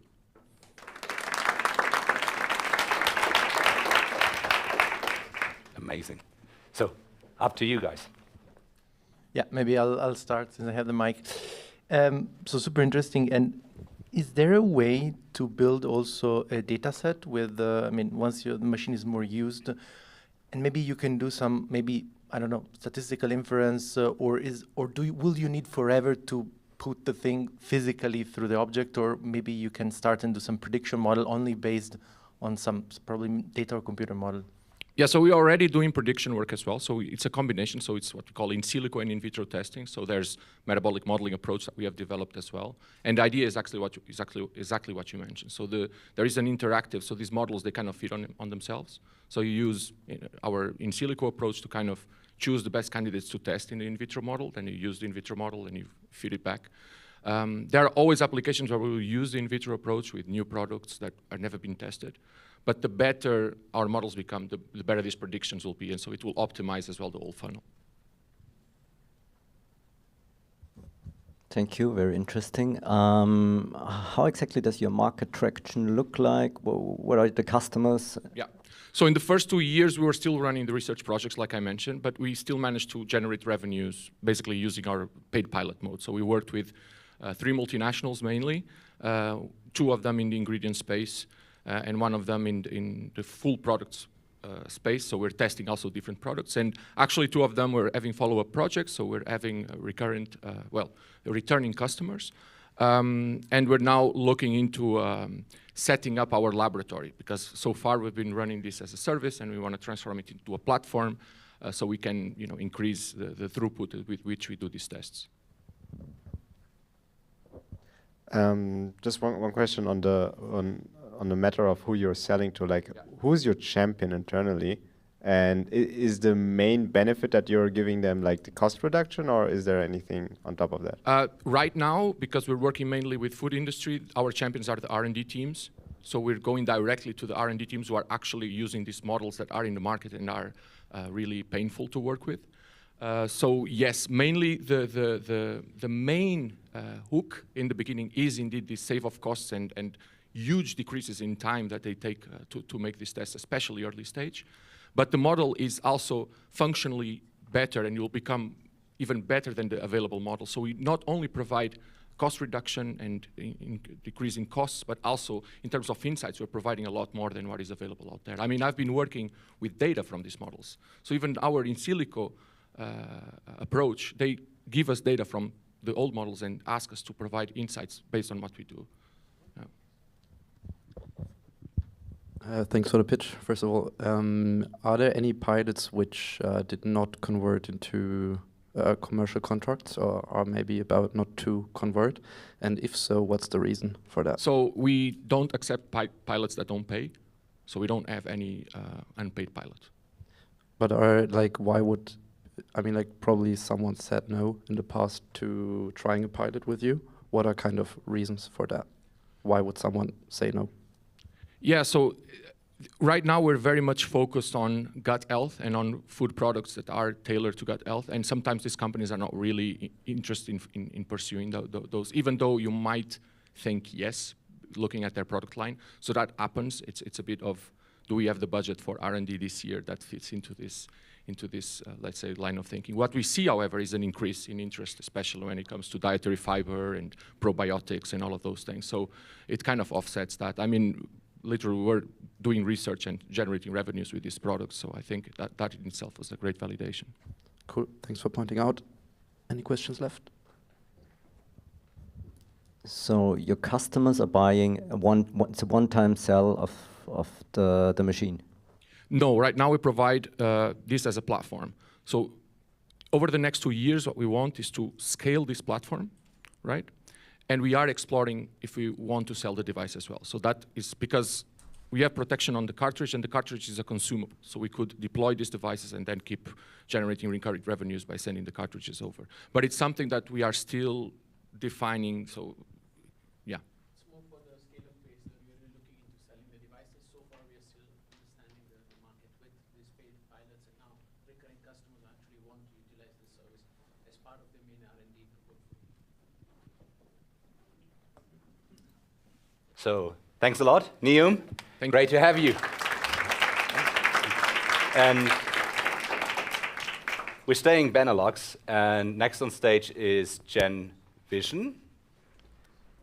That was exactly the moment when you were supposed to enter. Hey, welcome, Gen Vision. Gen Vision is deploying AI on satellite images to correctly measure carbon storage in forest. Stage is yours. Thanks so much. Hi, everyone. My name is Emil. I'm the CEO of Gen Vision. Carbon offsets will be crucial to solve the climate crisis. They allow companies to offset their carbon footprint by paying to grow forests around the world. They're actively removing CO2 from the air. And the demand for carbon offsets is exploding. It's becoming a $1.9 trillion market. But there's a huge bottleneck on the supply right now. To sell carbon offsets, you first need to measure how much carbon is stored in a forest, and this is how that happens today, with a tape measure. It's very expensive, and certainly it does not scale. In fact, it's so expensive that only the 10% largest forests in the world are currently even being considered for carbon offsets. And that's exactly why we founded GenVision, the scalable way to measure carbon, which we do instantly and completely remotely. We pull satellite images, as well as data on climate, soil, and vegetation from multiple providers, and then the magic happens. This is our technology. Our AI simulates in 3D how trees have grown until it matches up with reality perfectly.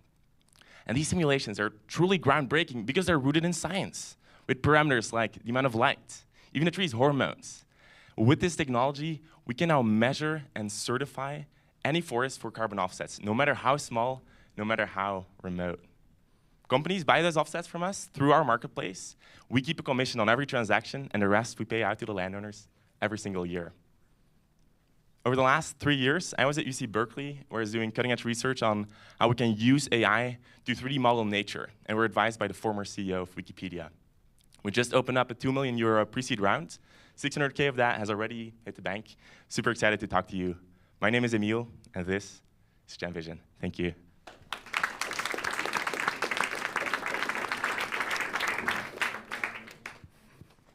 Brilliant. You want to go first, Klaus? Thank you, very interesting. How far along are you in the market? What are your customers and what are they buying exactly? So our customers are large corporations because most of them, almost all of them, have made promises to become carbon neutral by 2030 or 2050, and they will all need carbon offsets to do so. Maybe to add to that question, we're right now with our traction is we have a pilot project that's just set up, so super exciting in Brazil, where we have measured up an entire forest with our technology. We have paying customers for that. We have 3 big projects lined up with about 60,000 acres in Mexico that gets us to like 1.4 million ARR within the next year. Just a quick question on who's certifying the carbon credits? Because you're selling them, right? So you're probably not certifying them yourself, I guess? Exactly, yeah. So we work together with what's called carbon offset standards. There are about like 4 or 5 like large organizations for that. They're non-profits. So basically just if you meet their minimum requirements, they put their stamp on it, and then we can sell that with that stamp on it. And so there are a bunch of them. We're talking with all of them right now. Vera is most likely the one that we're going to be working with. Got it. And then maybe on the supply side of things, like what's your restriction there? Like you can basically go and take pictures of everything, right? So what are the typical like reasons why a farmer would be hesitant? Yeah, I think so. What's really interesting specifically is the fact that like anything between like 10 acres and like 20,000 acres or like 10,000 hectares is like right now like really not like almost not possible to generate carbon offsets from. Anything above that, there are existing companies like South Pole or CO2 Logic because their base costs are really high, but for large projects, that kind of works out. So for us, that's kind of like the market segment that we see a lot of potential in. And so like that's where we see the main advantage of what we can do. Okay. So thanks first of all for the pitch. We're actually really interested about the space as we have an investment in the same area. What I would be keen to learn is where you are exactly in the supply chain in the sense of like what is your atomic value of your service in the sense of, I don't know, collecting data, translating the data, or actually doing the customer acquisition to a little bit get a little bit also like how you position towards your competition probably. What's very interesting right now is that there is such a huge demand for these carbon offsets. We've talked to several marketplaces and they're all telling us, if you can deliver carbon offsets to us, we will buy them immediately because we have so many customers waiting. So the real challenge for us will be to get into contact and do business with small landowners all across the world. And that's exactly where we are looking for some help from the VCs that we will be in contact with. Thanks. Do you collect the data yourself or do you buy them? No, so the data itself comes from providers like Planet.com, is where we get our satellite images. We just pay a couple cents per image. That's also not where the technical expertise lies. What we do with that data is what our proprietary technology is about. Aren't you scared that they do this themselves? Because I mean, like they are like right in a better position to just. Actually, not at all. So specifically, the technology that we have developed is like really great at like going from a 2D image that doesn't say you much at all about like how much volume of biomass there is, to like a really accurate idea of like how much volume of carbon there is in a forest. And to do that is really hard. That's why we're seeing there are some competitors in this space. It's a huge opportunity, of course. They're all using LiDAR scanners with like drones or airplanes to send to a forest. And with our technology, we can do all of that remotely. So that's like a very big differentiator. Cool, thanks. I think we're good. Okay, brilliant. Well, thank you. Gen Vision, thank you.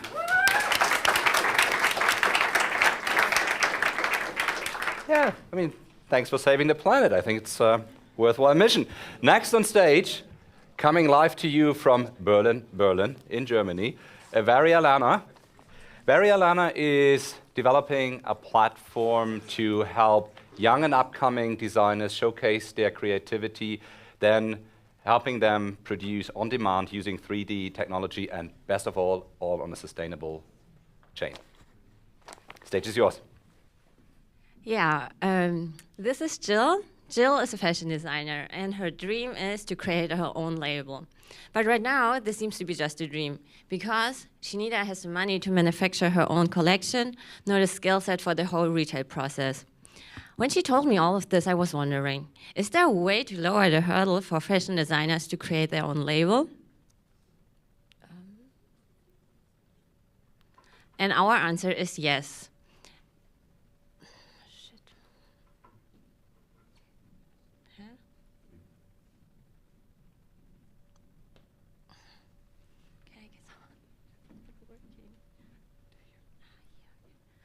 I'm sorry.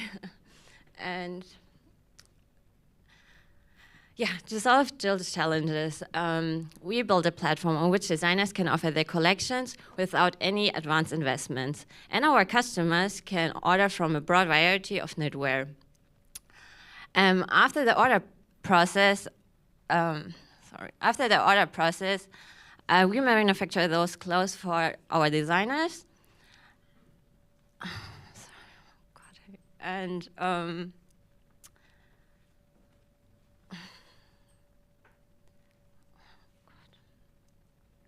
yeah, and therefore we use the 3D knitting technology, which enables us to manufacture those clothes as one entire piece according to a 3D model. And additionally, we also take care of the whole fulfillment process.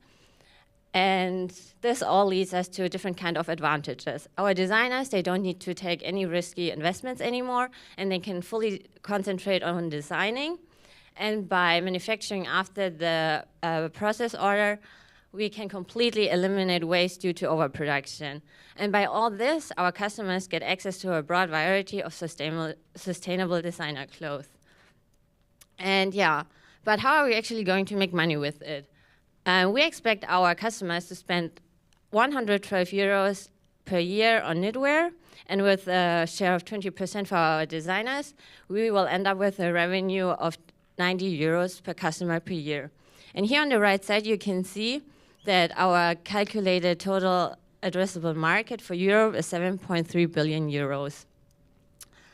So we talked a lot about numbers, but who's the team behind Varialana? This is us, and we together both have the vision to make the fashion industry sustainable. And to make our vision become true, we are going to finalize our MVP by the end of this year. And after that, we will start with the production with external capacities and to ramp up with our own production. And yeah, now we are happy to answer further questions. Thank you very much.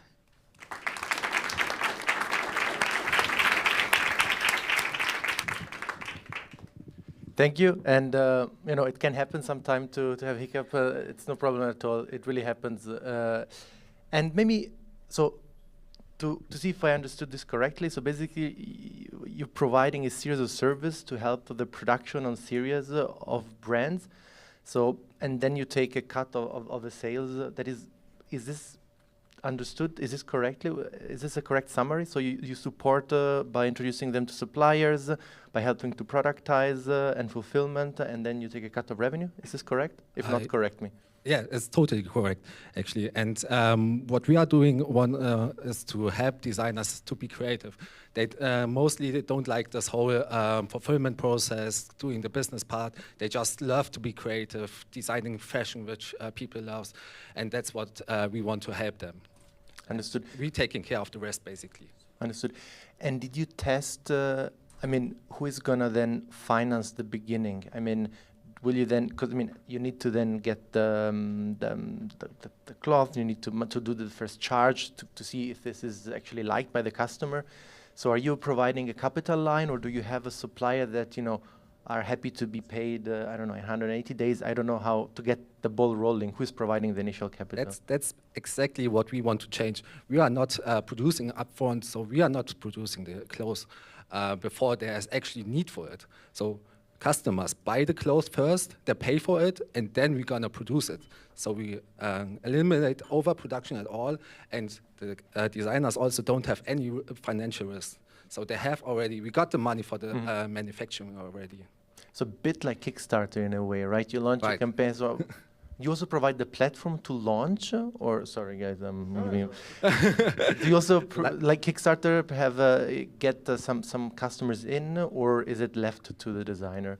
No, we are doing also a website, a platform like Zalando, About You, maybe like this, and designers can offer their clothes there, and we taking those orders and go to the manufacturers in the beginning and let them produce. But afterwards, after like 2024, we want to produce it by ourselves. Thank you so much. Thank you. As you're being a platform, what's your strategy on getting some traction on your platform? Yeah. We want to do the community method, because every young designer, even the students, have mostly 1,000 followers on Instagram already. This means if we get like around 10 designers on our platform, we might have 8,000 to 10,000 potential customers on our platform. And this scales a little bit like this. After a point we have reached, and then we go to external marketing, social media, SEO, kind of this. But for the beginning, we want to create a community around this platform, and also around the designers. So it's basically product-led growth. Just one more question on how everything works. Like, so do you need like a minimum quantity of orders that need to get in before you push it to the producers, or how does it work? I mean, external producers want this minimum quantity. Exactly. Yeah, totally. So this is they want like at least 200 to 500 pieces before they started producing. That's why we want to do it internally, so we are more flexible. Because we can knit a whole like this pullover here. We can knit it at one piece, so there's no need for manual work at all. It is fully automated, and those products came out as one, and then we can produce one pullover of this, one of her, and that's how we want to scale afterwards. Ah, okay. So do the unit economics also already work with like those minimum quantities? Like let's say one. Yeah, one is maybe too less, but we need like more units, and but we want to collect them and then produce it as soon as possible after the purchase, so the customers don't need to wait like until there's hundreds orders coming in. All right, got it. Yeah. Cool. Then thank you. Brilliant. Then thank you, and give it up. Last year, when we had the first edition of Stage 2, there was one European country that was notably missing because they didn't get the invitation with 8 months in advance notice. France was missing. Today, I had prepared many jokes about our friends from Great Britain. Apparently, there's no one from them in our panel, but we are really happy to have Paris represented today. Next on stage is Sonar Vision, and Sonar Vision is on a mission to help the blind and visually impaired to travel and see in their own way the world using augmented reality. Welcome.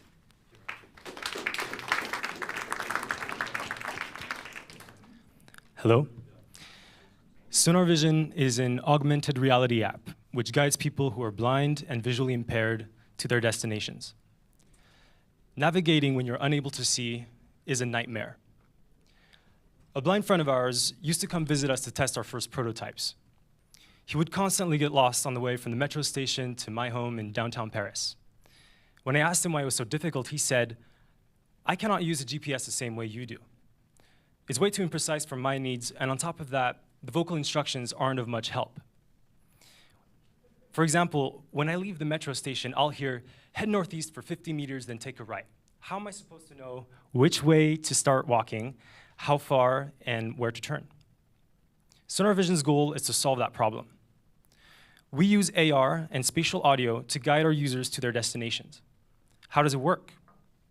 We use an iPhone's camera to scan our users' environment and track their position with 50-centimeter accuracy. We then guide our users through a series of waypoints, the red spheres that you see on the screen, which emit sound in the correct direction thanks to spatial audio. We bring our users to within 1 meter of their final destination. Navigating independently is a challenge faced by over 300 million blind and visually impaired people around the world. Our TAM in Europe alone is of almost $1 billion a year. We are in the process of negotiating our first deal with the city of Paris, who are working to make it the most accessible city in the world for the 2024 Olympic and Paralympic Games. In our first 6 months of hard, self-funded work, Augustin and I have built a resilient and scalable system which can easily be deployed in hundreds of cities around the world. We believe that with a 500,000 euro investment, we can grow to 20,000 paying users within 24 months. Let us help people who are blind and visually impaired take their first steps in their journey to explore the world. Thank you very much.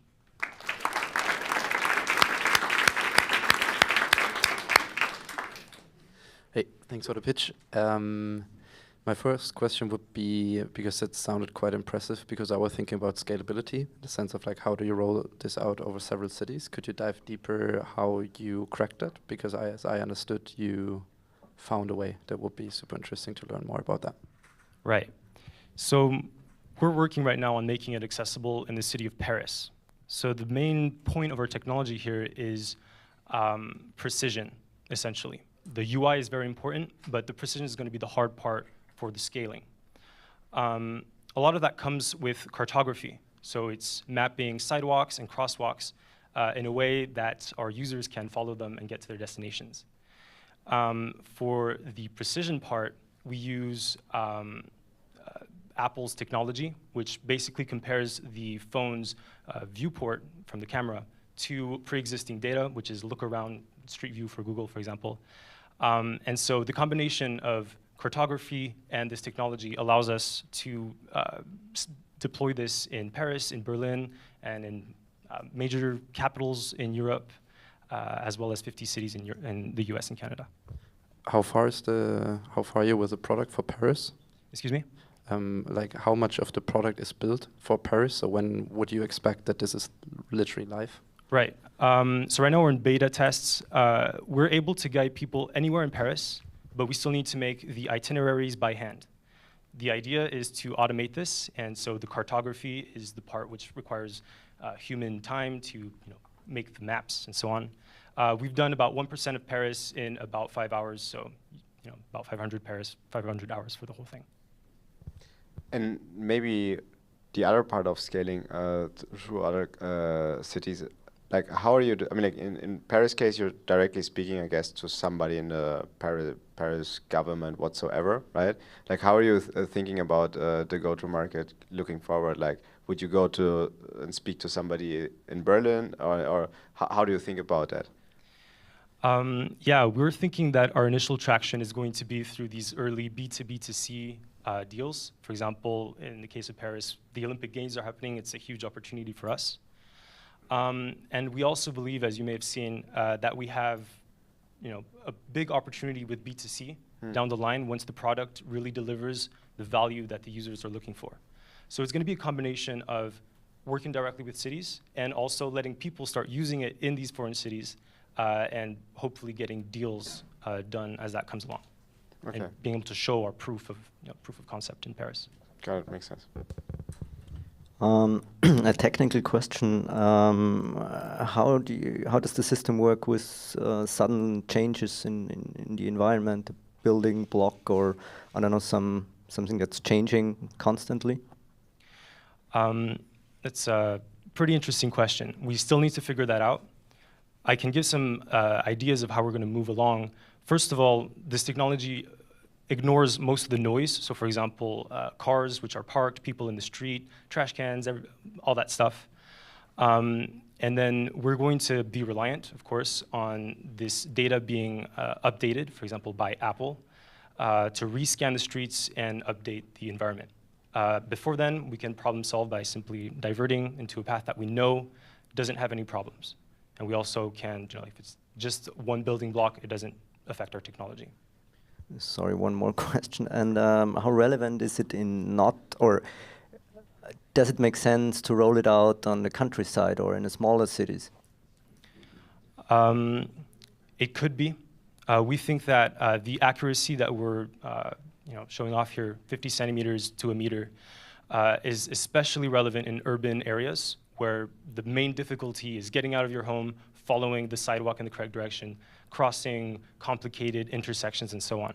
In the countryside, maybe it's not so useful, and we can do with the traditional GPS. And that's where our UI will still be able to be used to guide people efficiently, but with less precision.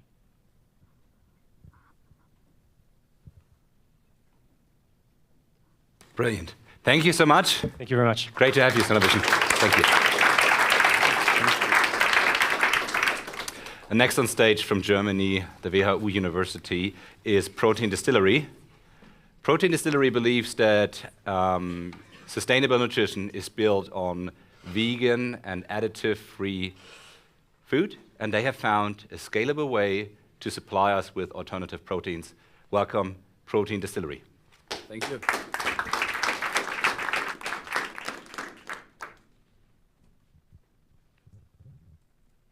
Everyone is talking about diet change.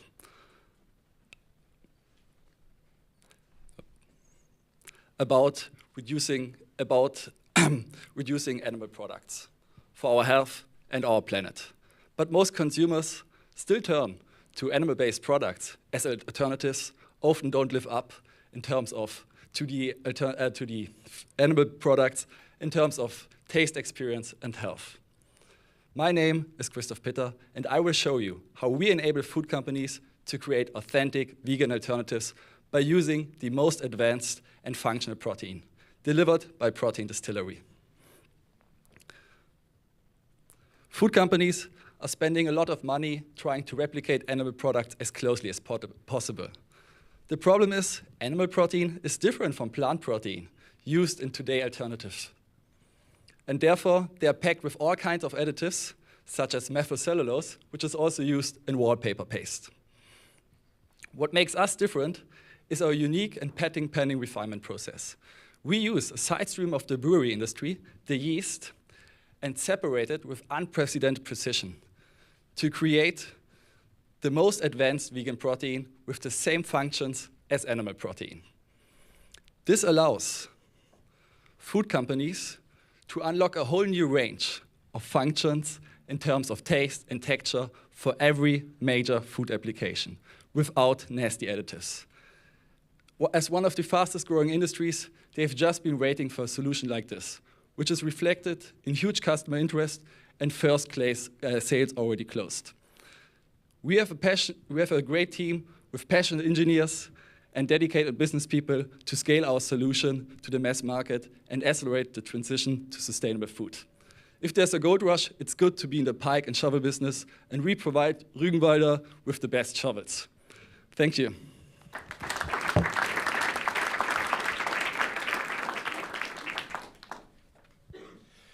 Fantastic. Thank you so much. Could you maybe, without revealing your secret sauce, say something more of the yeast process? Because what I got is basically some magic happens, and then you have if you could give us some intuition behind it, it would be so much appreciated. Yeah, very important question. I just go to a slide with a little bit more information. So you can imagine a yeast cell is 50% of the yeast cell is just protein, but there's 50% of other stuff, like fibers, carbohydrates. And what we do, we separate the yeast into functional building blocks. And then, depending what our customers need, we recombine these functional building blocks to perfectly match the functions they're looking for in the end application in terms of mouthfeel, taste, and nutritional value. And is yeast vegan? Because yeast is Yeah, a kind of a living creature. That's a important question. You know, sometimes you have this bread made at home. My wife makes some, and then it lives. It looks like it's living. So I was asking, Yeah, but basically the first organism on our planet were microorganisms like yeast, and everything else developed out from this microorganism. And yeast is 100% vegan, and all the proteins are 100% natural. Okay, thanks a lot. You mentioned you have an patent application pending. What it's looking like, and why is none of the big players in this market can offer what you're offering? So basically, there are big companies, they tried it on the market also with microorganism-based protein, also from yeast.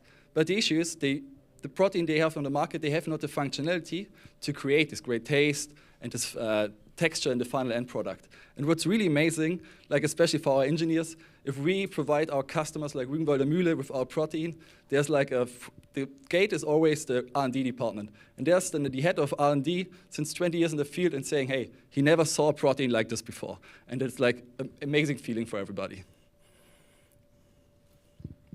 Maybe to elaborate on the question, how do we differentiate?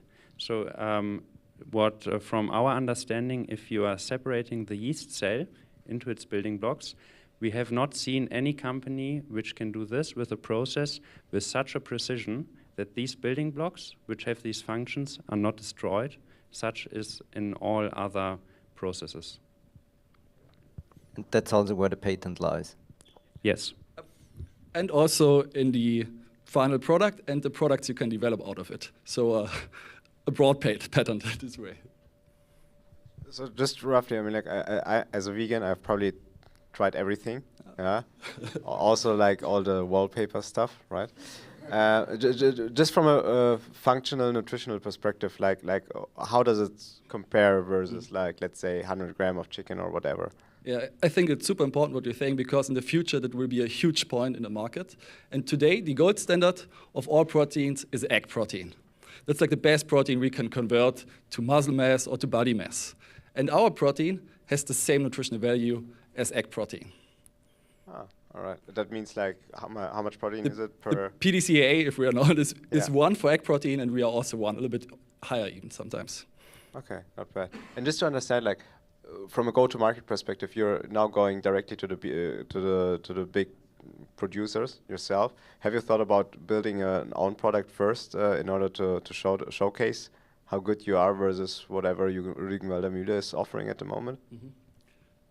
So as we want to target the major fields, especially meat and egg alternatives, because they are also closely related, we could build our own product, but then we need to build up market access and so on. And all the big players, they already have this market access, and we can help them to get the next generation of products out there, which taste better, which feel better, and we can scale much faster in this way.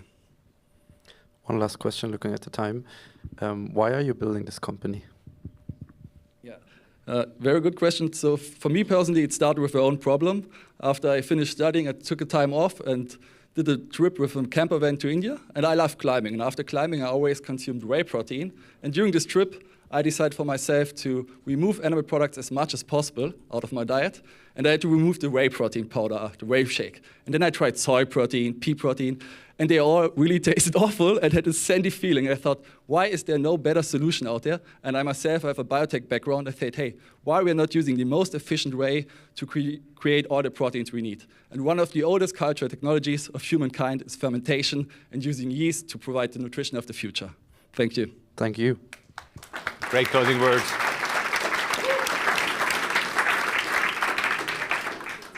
Thank you, Protein Distilleries.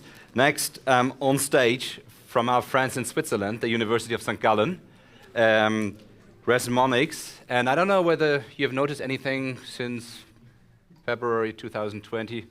Not much has changed, but these guys, for some reason, have decided to engage in acoustic AI to help us determine lung diseases and help us break the chain of spreading diseases. Stage is yours. Everybody in the business world knows only what gets measured gets managed. If you have a global problem like respiratory tract infections and lung diseases that are on a big scale, you also need to have a measurement that works on a scale. However, what we see in the market solutions today are inherently non-scalable and they are very expensive to use. This is why I have founded Resmonix. My name is Peter, and we turn a hardware problem into a software solution. By using acoustic artificial intelligence, we are able to turn all smart devices, for example, like the smartphone, to a measurement device for lung disease and respiratory tract infections that works in an objective, validated, and scalable way. We entered the market with a focus on health insurances. Patients that have well-managed lung diseases are cheaper for them, and a focus on pharmaceutical companies. If they have objective real-world data, they're able to justify higher price points for their medication. We are offering our solution for a monthly fee. Moving forward, we are focusing on breaking infection chains on premises for hospitals and other indoor spaces. We are doing that by having early alerts for respiratory infections and being able to protect their staff and their clients. For that, we are developing an end-to-end solution.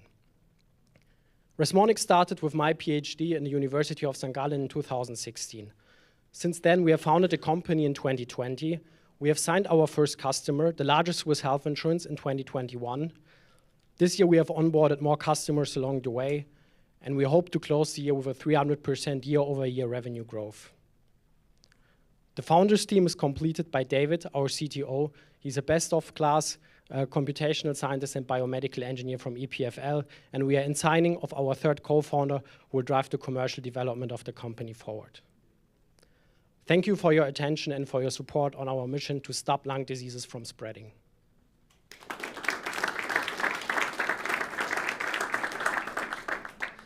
Thanks for the pitch, Peter. 2 questions. The first question is like let's maybe cut down a little bit the target customer in the sense of like for whom is this actually relevant? Am I a target customer, or is this like, as I understand, especially recommended by insurances for certain patients? So maybe we can cut this down.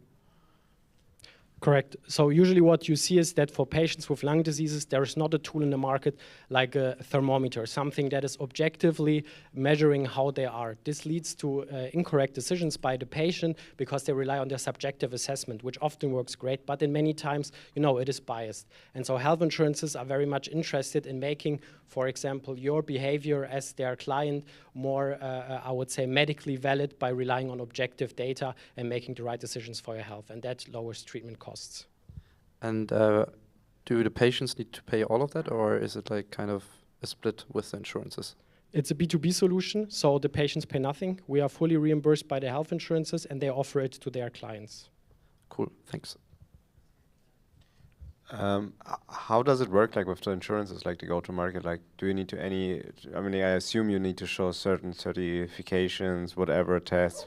How is that like as of today? Is it just Switzerland, and also have you already thought about the broader European market, or how is it standardized? So we started in the Swiss market, but we are thinking about the global market. So we were already in use in Finland by a customer and by a customer in China. Our solution is a CE-certified medical device. It's a software as a medical device. So that is necessary if you work with health insurances. We have 12 peer-reviewed publications out there, and this allows us to sell to insurances, which is, I think, as you mentioned, like a super interesting market to go to, but you really need to have the demands for evidence which they are having.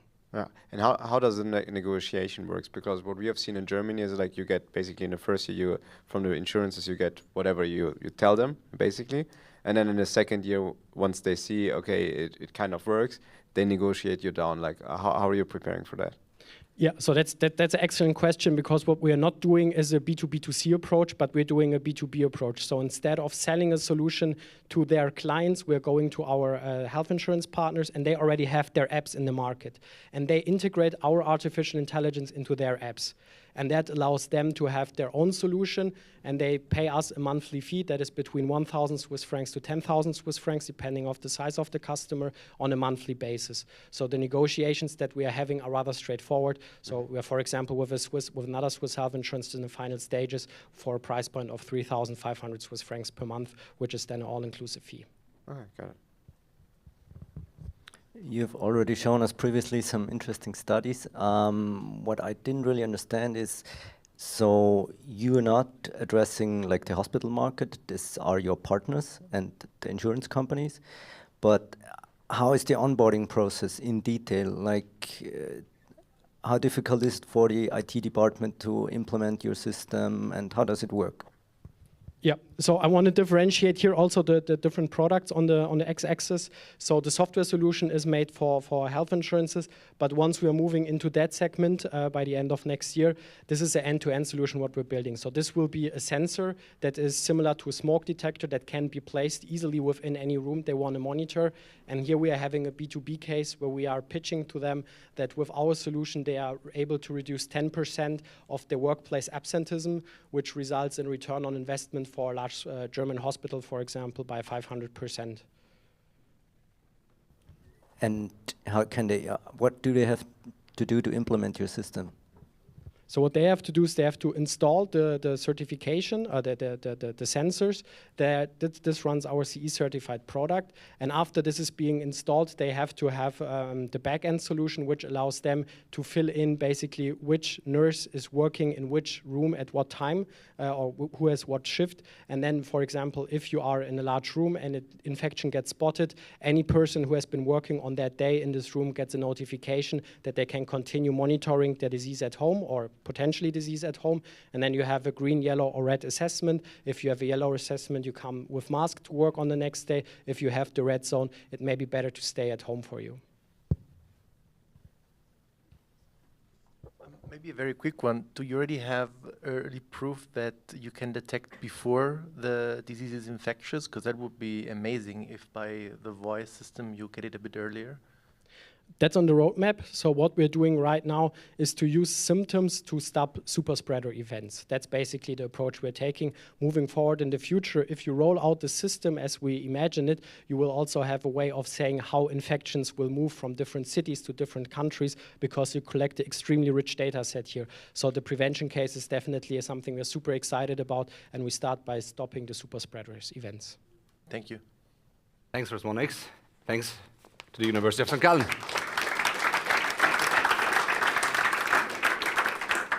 Next, we go in Spain.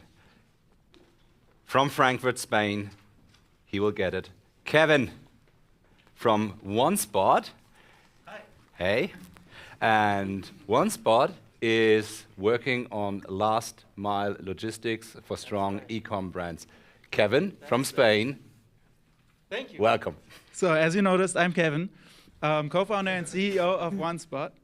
And companies are facing huge pressure right now from companies and the government to make their supply chains greener and better. And this is a problem, especially for businesses that rely on deliveries to serve their customers. And did you know that 78% of emissions of the whole distribution channel are caused just in the last mile? So that's where OneSpot comes in. We provide a cargo bike delivery service to cut those emissions and provide a better customer experience. But there's so many last mile delivery bike startups out there. So what's different? We impact the entire supply chain of the customer. So our customer can actually consolidate all of his deliveries into one single shipment and still deliver within 30 minutes, package free. How? So we run micro-fulfillment centers right in the city. And our predictive software places the products of our customers in batches right in their urban markets where they're needed. So that powers an insanely mind-blowing delivery experience. So what we're selling is actually not shipping, but the most reliable marketing solution for your urban markets, increasing conversion, satisfaction, and ad performance. And we've already tried and tested this with our first launching segments, facility management and D2C brands. And our team draws its insights from Q-commerce, same-day delivery, efficient resource planning. And this informs our approach. So we've already fulfilled 100 deliveries for 3 customers, and we have another 8 in our pipeline. The plan is to launch and fine-tune our product market fit for the e-commerce segment by Christmas. And by March, we want to have proven our profitability strategy, that's important, and gain 2 million revenue next year. For this goal, we're asking for 400K. Thank you, and join us on our way to own the last mile.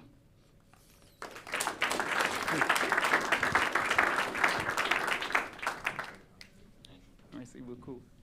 Thank you, Kevin.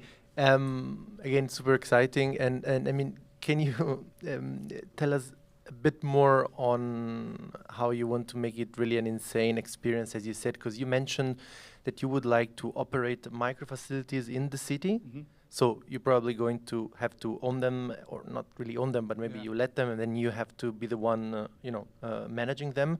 And then you want to have a software that tells you where to put the objects, so that they are most likely to be picked by customers in that area. So exactly. How do you get the data to make it happen? Because you need a lot of knowledge about the product per se, about the market, and so it seems like a difficult nut to crack. Yeah. So if you could elaborate on that. Of course, so there's a lot of variables that come into play. But the main ones right now that are already helping us with our current customers is on our customers' own data side, we look at their evolution of their products, how they've been selling over the past years, how much traction are they gaining. But then also we dive into those individual products and see how they're performing over the more recent months. And then we combine that with overall market stats to see, okay, what are the most likely evolution of those products in the next months. Okay, so basically maybe you're working with, I don't know, Hugo Boss, whatever, and they say customers in Berlin Mitte, they buy this product the most, so have that more in stock, so there is the intuition behind it. And then in Marzahn, there is something else. Yeah, so we also, campaigns play into that. Sometimes in dialogue with our customers, they have specific plans. So it all kind of also comes out with dialogue. But the software really powers to know, okay, you should at least have this, plus a never out of stock rule, so that we can always fulfill that product that's signed up with us. Okay, exciting. I mean, I think you have to then have a good also way to integrate, because, to get the data, it sounds easy, but then, how to do it in practice, I think you'll need to be very, specific, and yeah, that would be maybe also one suggestion on top of the question. Are you guys limited to what kind of D2C brands you're serving? Because let's say H&M, for instance, they have like their huge warehouse somewhere in Poland, and they don't care about the micro warehouses that you have in the city, because they say, hey, you get that from Poland, and the rest is your problem. How are you, is there a limit to which kind of the companies you're talking to? Not necessarily, but we're currently not really targeting fast fashion industries, because they impact our branding. And what goes with our branding is really important to target customers that care a lot about sustainability. So we need to partner with brands early that also have that image. And that kind of goes on with our long-term vision to kind of be the face for those sustainable customers. Yeah, I mean, I got the branding so perspective. that's for the branding side, yeah. But just from a logistics standpoint, logistics segment. No, we do integrate with their fulfillment house. So this is relatively simple. It's kind of like a delivery that just gets placed, an order that just gets placed in their web shop, but through our system and without paying for it, basically. That's how you can imagine it. So the operations is really flexible in terms of how it works. So we could serve H&M. That wouldn't be the issue. Okay, got it. And drilling a little bit down into the operations, I mean, I saw one of you guys was at Liefery before, so probably you guys know that there is a lot of infrastructure that comes with being super sustainable, so of course, including having own wall boxes for EV cars and so on. How are you guys thinking about that? Wall boxes with EV cars? Yeah, we're setting our focus on existing infrastructure. So we already established relationships, for example, to parking objects providers, the largest ones in the EU actually. Also shopping mall provider, the store providers, and they have existing infrastructures. And it's also, if it's not there yet, it's not a huge issue to implement it. For example, a store box. So that's not a big problem. Okay, cool. Thank you.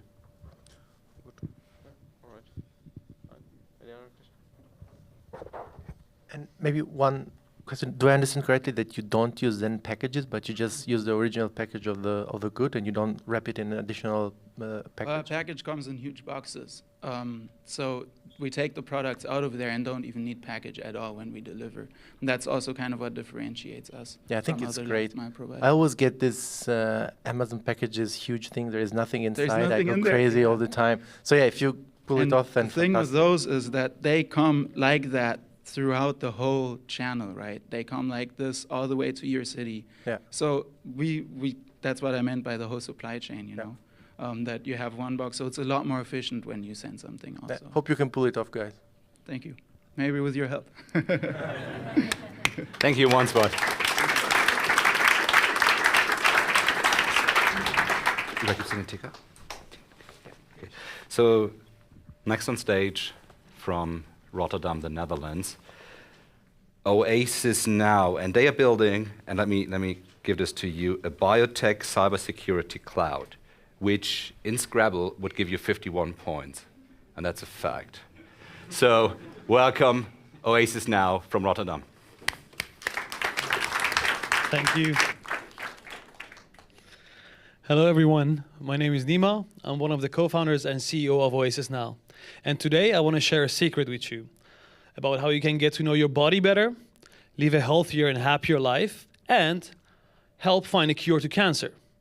It's not magic, just science. Let me explain. Maybe you've heard about DNA testing. You know these take-home testing kits where you put your saliva in a tube, send it to a lab, they analyze your DNA, and based on that, they can tell a lot of fun facts to you about your body. For example, what is your ancestry or heritage, or a lot of fun facts about your genes. Maybe you have a gene to become a super athlete you didn't know about. All these fun facts are really cool, but something many people don't think about is what happens to your data afterwards. Well, you probably guessed it correctly. Your data gets sold to the highest bidder. And this is not just any data you want to give in the hands of just anyone. It's your most sensitive health data that tells a lot about your future health. This is exactly where Oasis Now comes in. We are a privacy-first, ethical by design, DNA storage and sharing platform. What that means for you is that your data would at all times remain anonymized, encrypted, and decentralized. Most importantly, you will be the owner of your own data, and you decide what happens to it. On our platform, you get notified if somebody, some group wants to access your data. For what purpose, you decide if you want to share it or not. For example, you can decide to donate your data for research into curing cancer or Alzheimer or ALS. Or maybe some party wants to access your data for monetary reasons, and you can decide to lease your data for monetary rewards. If you're excited about our journey, you go to our website and sign up to get a free DNA test to own your health. And for the investors, we are closing a round of investment with committed investors. If you're interested in co-investing, please contact us. Thanks.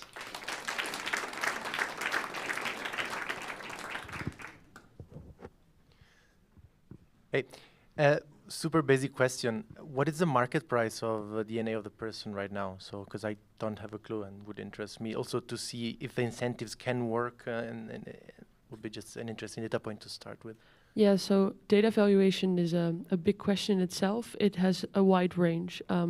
It can range from about 100 euros for just simple quality genetic data attached with, for example, a survey.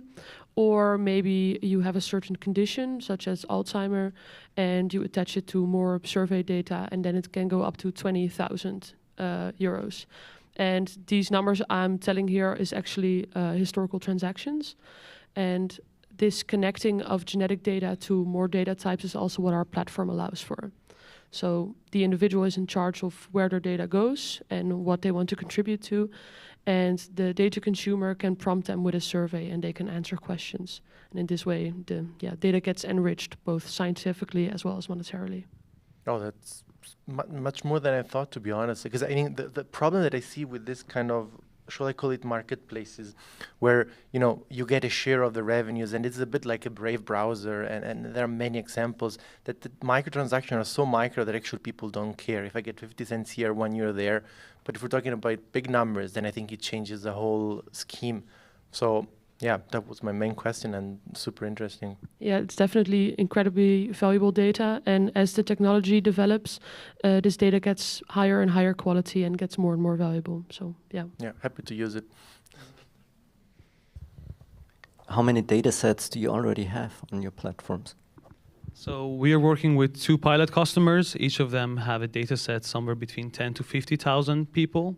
We are in talk with several other organizations who are on the larger magnitude, which they have between 100 to 500,000 people, and with one of the three largest players in this field who themselves have nearly 5 million people's data. But we go into stages with which organization we would start adopting their data first and which data consumers we work together with.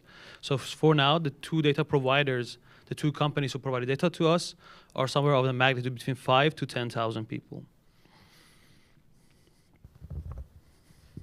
Maybe to tap a little bit on the business model.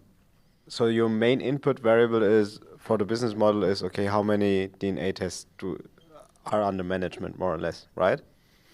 Yeah, so maybe you could look at it as a sort of a data marketplace where on one side is the demand. We call them data consumers. They are looking for certain type of data. On the other hand, you have the data providers who are the DNA testing labs, for example, and they're in different sizes. So what we enable is this exchange of data without the data is actually being moved. Using several privacy-enhancing technologies, the data doesn't have to be moved by the computation comes to where the data is. So what we charge is the data consumers who are looking for the data. They pay for the computation and data access cost. We as a platform provider, we take our cut for our own computation cost and providing data. We share revenue with data providers and the individuals who their eventual data it is. So that's basically the business model. All right, got it. Yeah. Sorry, please go ahead. Yeah, so we don't onboard individual clients, individual people. We onboard businesses. So yeah, based on the size of their data set. And then the way that this data works, it increases in value by size. So if we connect these companies with each other, their individual data set gets more valuable by being connected. Okay, got it. And just to understand in the supply chain between like the providers and the ones that are like in need of data, where is the outcry of cybersecurity, like of the whole the concerns about the privacy and so on? So yeah, so the highest amount of data breaches are actually in the healthcare sector, and DNA data is extremely sensitive data. So this is something that is definitely attractive for hackers. Yeah. Do you want to sketch some possible scenarios? Yeah. So maybe to see how the world works right now, a dystopian future that's happening right now is mostly in the US, where this data and these companies are under-regulated. So they are selling you and I's data on a secondary market without us really knowing about it, and they're making a lot of money with it.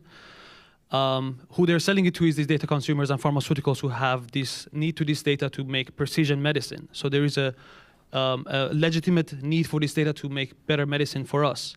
But it's happening in a more shady way in the US area, where in Europe, this is blocked because of GDPR regulation. The data is not allowed to be exchanged. What our technology, suite of technology provides is a way that data still can be shared without compromising user privacy with their consent. So we are on-tapping a market that did not exist previously in Europe, but already exists in the US. So we sort of make that illegal, we make that legal and ethical. Yeah. All right, thank you. Thank you, Oasis Now. Thank you. Thank you, guys. And now we're turning from a Dutch city with an arguably terrible football team to a city with a great football team, from Rotterdam to Amsterdam. Next on stage is Bumboy, and let me give it to you straight. I don't know what's wrong with these people. They love trees, hate chemicals, have an issue with CO2, and they're coming after your paper. On stage, Bumboy. Thank you.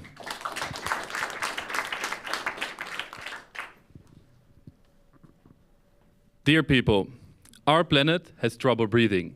Did you know that 50% of our natural forests are already gone?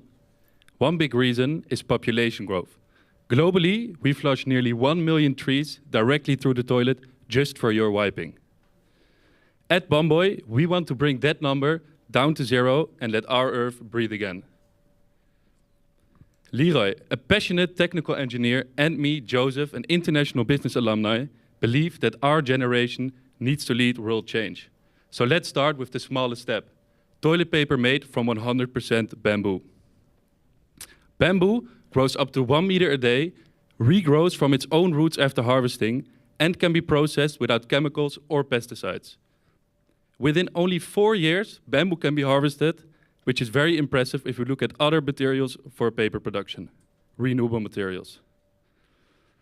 But even better, bamboo absorbs 35% more carbon and creates 35% more oxygen than average trees. So imagine a world in which we are reducing by using, because just like a grass field that has to be mown, the more we work with bamboo, the more we compensate.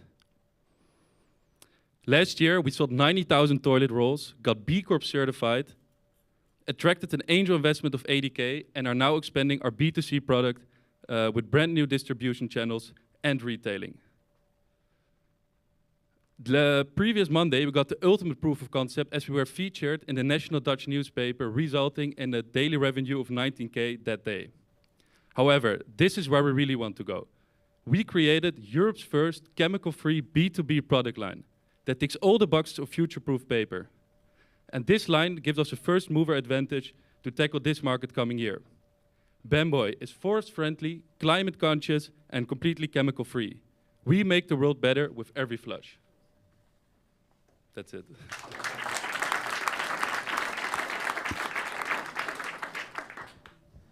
So thanks, really cool idea actually.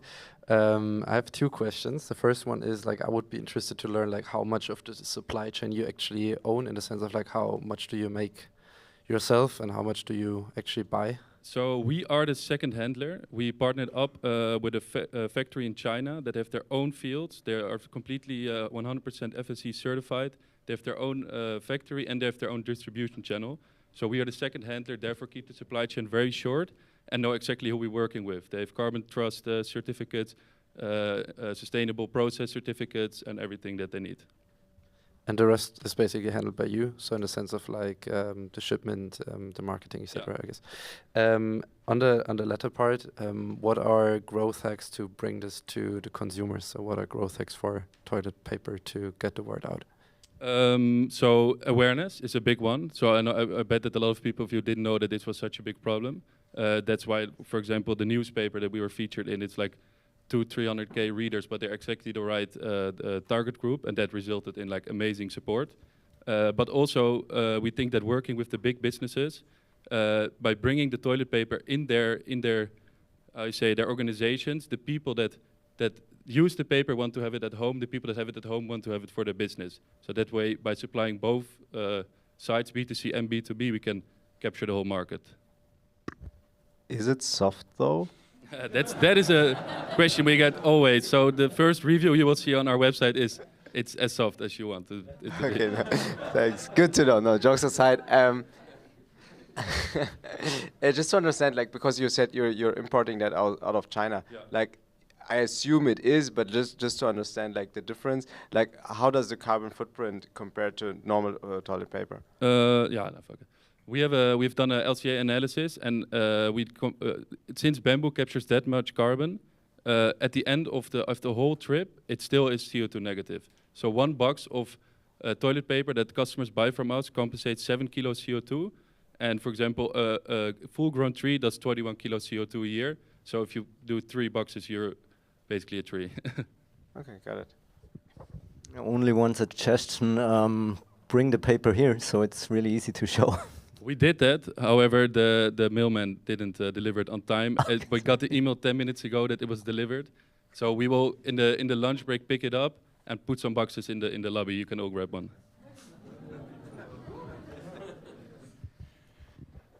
And talking about distribution, so how do you want to distribute it? Do you want to go to retail chains? Do you want to offer it as a service? Yeah. And I think there was, a US company that was Who Gives a Crap was the name, that they were doing something similar. I don't know the specifics, and I think they were selling it as a service. Yeah. I think it's smart. I saw also some B2B channels, like the big one in the last slide.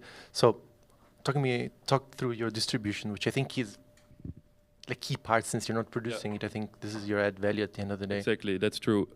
So we have our own distribution channel. We just scaled it up. So Netherlands, Belgium, and Germany, we do it all ourselves. We have some online platforms that we sell it on. We have some retailing stores we sell it on. And for the B2B part, we are doing a pilot at the biggest Dutch university together with the biggest European service supplier. So they approved our B2B product line. With them, we're doing a pilot run, and also at 3 other spots. So by doing pilots, we want to convince the big companies, and we also are going to do a product launch with 10 companies. And by that we make it like an exclusivity deal. The first 10 companies to come completely bamboo in their organizations, and they're willing to do that. So like a exclusivity 10 companies deal, green deal. You should talk to Kevin, by the way, because he's the one spot, the company that presented to companies before they do green bike delivery. Might be a cool combo, so that you got a delivery via bike. Yeah, for sure. In Amsterdam, we come from Amsterdam. That's a big thing. Yeah. Cool. Thank you so much.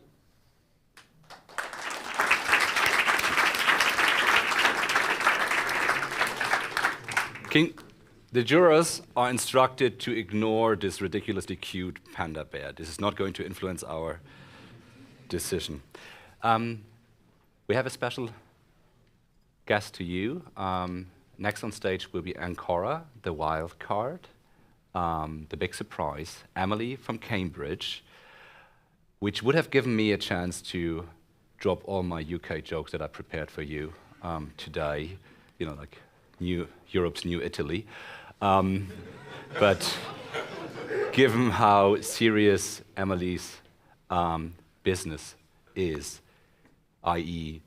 to advance cancer research and treatment, I'll save them for the lunch break, so come to me. Emily, it's great to have you. Thank you.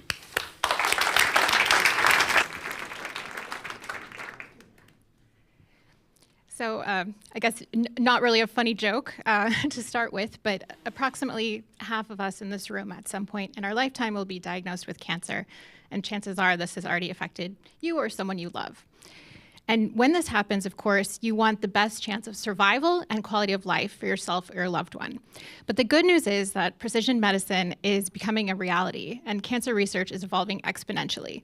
This means that if you are diagnosed with cancer, your best chance at survival and quality of life could be via participating in clinical research and accessing innovation before it's available on the general market. Unfortunately, participation rates in research remain very low. This is because it's extremely difficult, both for patients and for doctors, to find the right research opportunity at the right time for the right patient. This is a problem for patients because they miss out on access to innovations that they could basically use to survive. It's also a huge and costly problem for the pharmaceutical industry. So as you can see here, 80% of clinical trials are delayed due to challenges with patient recruitment, and this directly translates to increased costs and loss of revenue for pharma companies. They rely on patients to develop, launch, and market their products. Encore AI offers NLP-powered technology that provides patient matching to the right research opportunity at scale. We have a patient tool. We also have a module for professionals to use, and we have an API that we can deploy in various settings. This speeds up recruitment timelines, which in turn increases the speed that you can run research as a whole, bringing innovation to patients that need it as soon as possible, and also saving pharma costs. We have established various partnerships since our launch in 2020, including with the American Cancer Society. We've deployed Encore AI in the clinic, and we also currently bring in about $10K a month in revenue. Our clients are research sponsors and suppliers. We anticipate reaching 1 million in revenue next year, and following a successful seed raise last year, pre-seed raise, we're currently raising a seed of 3 million. Sorry, are you going to cut me off, or can I? Yesterday they cut my mic. Yeah, so we're a female-founded team. We have deep experience in AI and pharma, and we have a great advisory board with a wealth of experience in the healthcare field.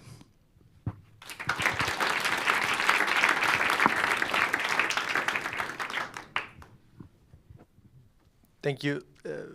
Really, really good. And a colleague of mine did a similar company in the past, so I might connect you to share some learnings. And what he told me is that, it gets messy and hairy operationally soon because, those grants or those studies are time limited sometimes. And so you need to recruit also accordingly a number of people. So if they're looking for 50 people and you can deliver only 5 in the next 2 months, then there are some things you need to go in person and the people might be scattered around. And so on the slide, it looks obviously beautiful with all the arrows and then you in the center. But how do you think about the operational complexity behind it? That would be my main question. Yeah, so if you know the industry, pharma currently works with a lot of outsourced providers called clinical research organizations. Typically, they work with multiple of these organizations. They can't rely on one to bring them all the patients they need because it's literally people sitting at clinical sites calling on the phone to see if people want to participate. What we do is we provide the technology to help those clinical research organizations recruit faster. So we don't have to provide all the patients for a single trial. Even providing a few patients for a trial is extremely profitable. Okay, so your customer is in this company that recruit patients. Yeah, it's for pharmas, but also for the CROs that support pharmas, because often pharmas rely on them. Some pharma run their own trials, though. Okay, thank you. Very interesting. Can you protect the business if a big pharma company would think about doing this themselves? So we can't patent the technology. So it's an NLP algorithm that we use to restructure and standardize really complex, very wordy eligibility criteria in the trial kind of description that's listed on public databases. We can copyright protect this to some extent, but we aren't afraid that pharma is going to copy us, mainly because they haven't, and they have really no interest in changing the current status quo because they rely on these external providers. And it's becoming more value-based. So now, rather than historically paying CROs a flat fee for bringing the patients, they're paying only for a success-based fee. But if we can show we can do that a lot faster, then we give them the impetus to kind of do things a better way. Have you thought about becoming a clinical research company yourself? Yeah, so this is a route we've seen a bunch of competitors take. So you can become kind of a research recruitment agency or a full-service CRO. For us, logistically, we have no interest in running trial sites. I think operationally, it's a huge task, and we also don't really have the expertise in the team to do that. We do have the technology and the pharma business expertise. The other side, this kind of bounty hunter type of company that goes out and tries to just find any patient for that trial, also doesn't interest us because it biases us as a company. So then we can only serve the one pharma that's paying us to recruit for their trial, rather than contracting across pharma to find the right patient for the right trial, which is ethically, a good thing, but also I think business-wise a good thing because we can serve the whole ecosystem. Okay, got it. Maybe one follow-up question. Why do you believe your competition is going down that route and is building up these sites? So we see kind of 3 main competitors. One are these bounty hunters, one are EMR miners that mine electronic medical records, and the last are traditional sites that just kind of operate as hospitals.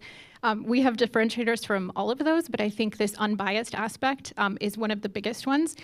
So we're chasing a longer-term goal rather than easy money now, which is what the kind of bounty hunter approach is. But the opportunity is much bigger if we can serve the whole market. Cool, thank you. What's the bigger vision like 5 years down the road? Now you serve all these clinical research companies. What are you then? So our kind of first step would be to expand beyond oncology to serve all chronic conditions. So probably moving next into autoimmune conditions, for example, that affect a huge number of people. So we can really scale across therapeutic areas. That's the next step, which I think we're super excited about. Cool, thank you. So, Emily, thank you so much.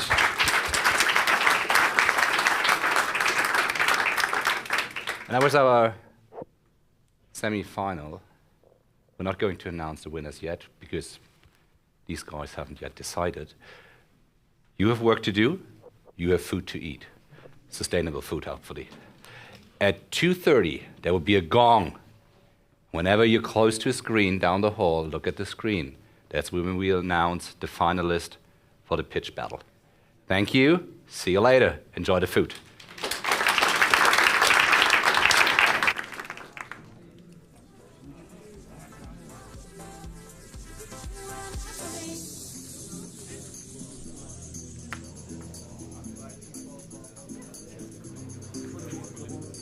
You can't look me in the eyes. I'm busy getting compliments from these guys.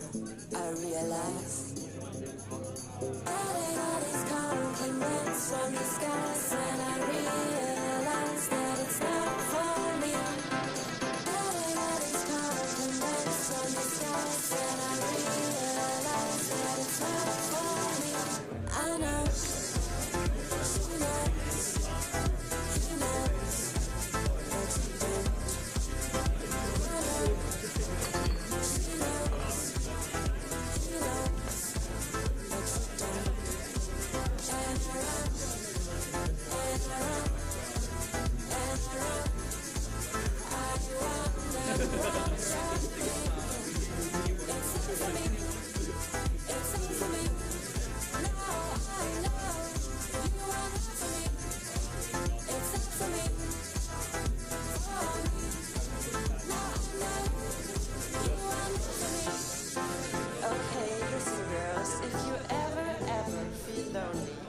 Open up a bottle of wine, call your girlfriends, and have some fun.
This world ain't exactly what my heart expected.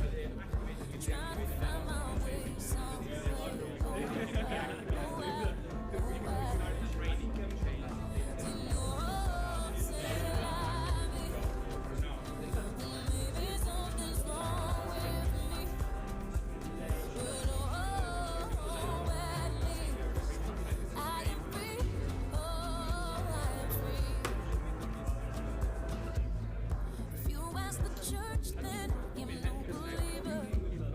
Sundays asleep, I'm just another dream.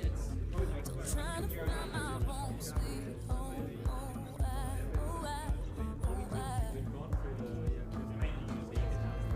I guess I ain't too good with money neither. I got 2 left feet, no, I'm no Jackson either. Just trying to find my way some way.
In my head right now, voices too loud, I can shut them up. Try to fake the fun, I can slow down, think I had enough. Guess that it means that I'm calling it off. I wanna go though I stay for us, messing up things and then calling it love. We're gonna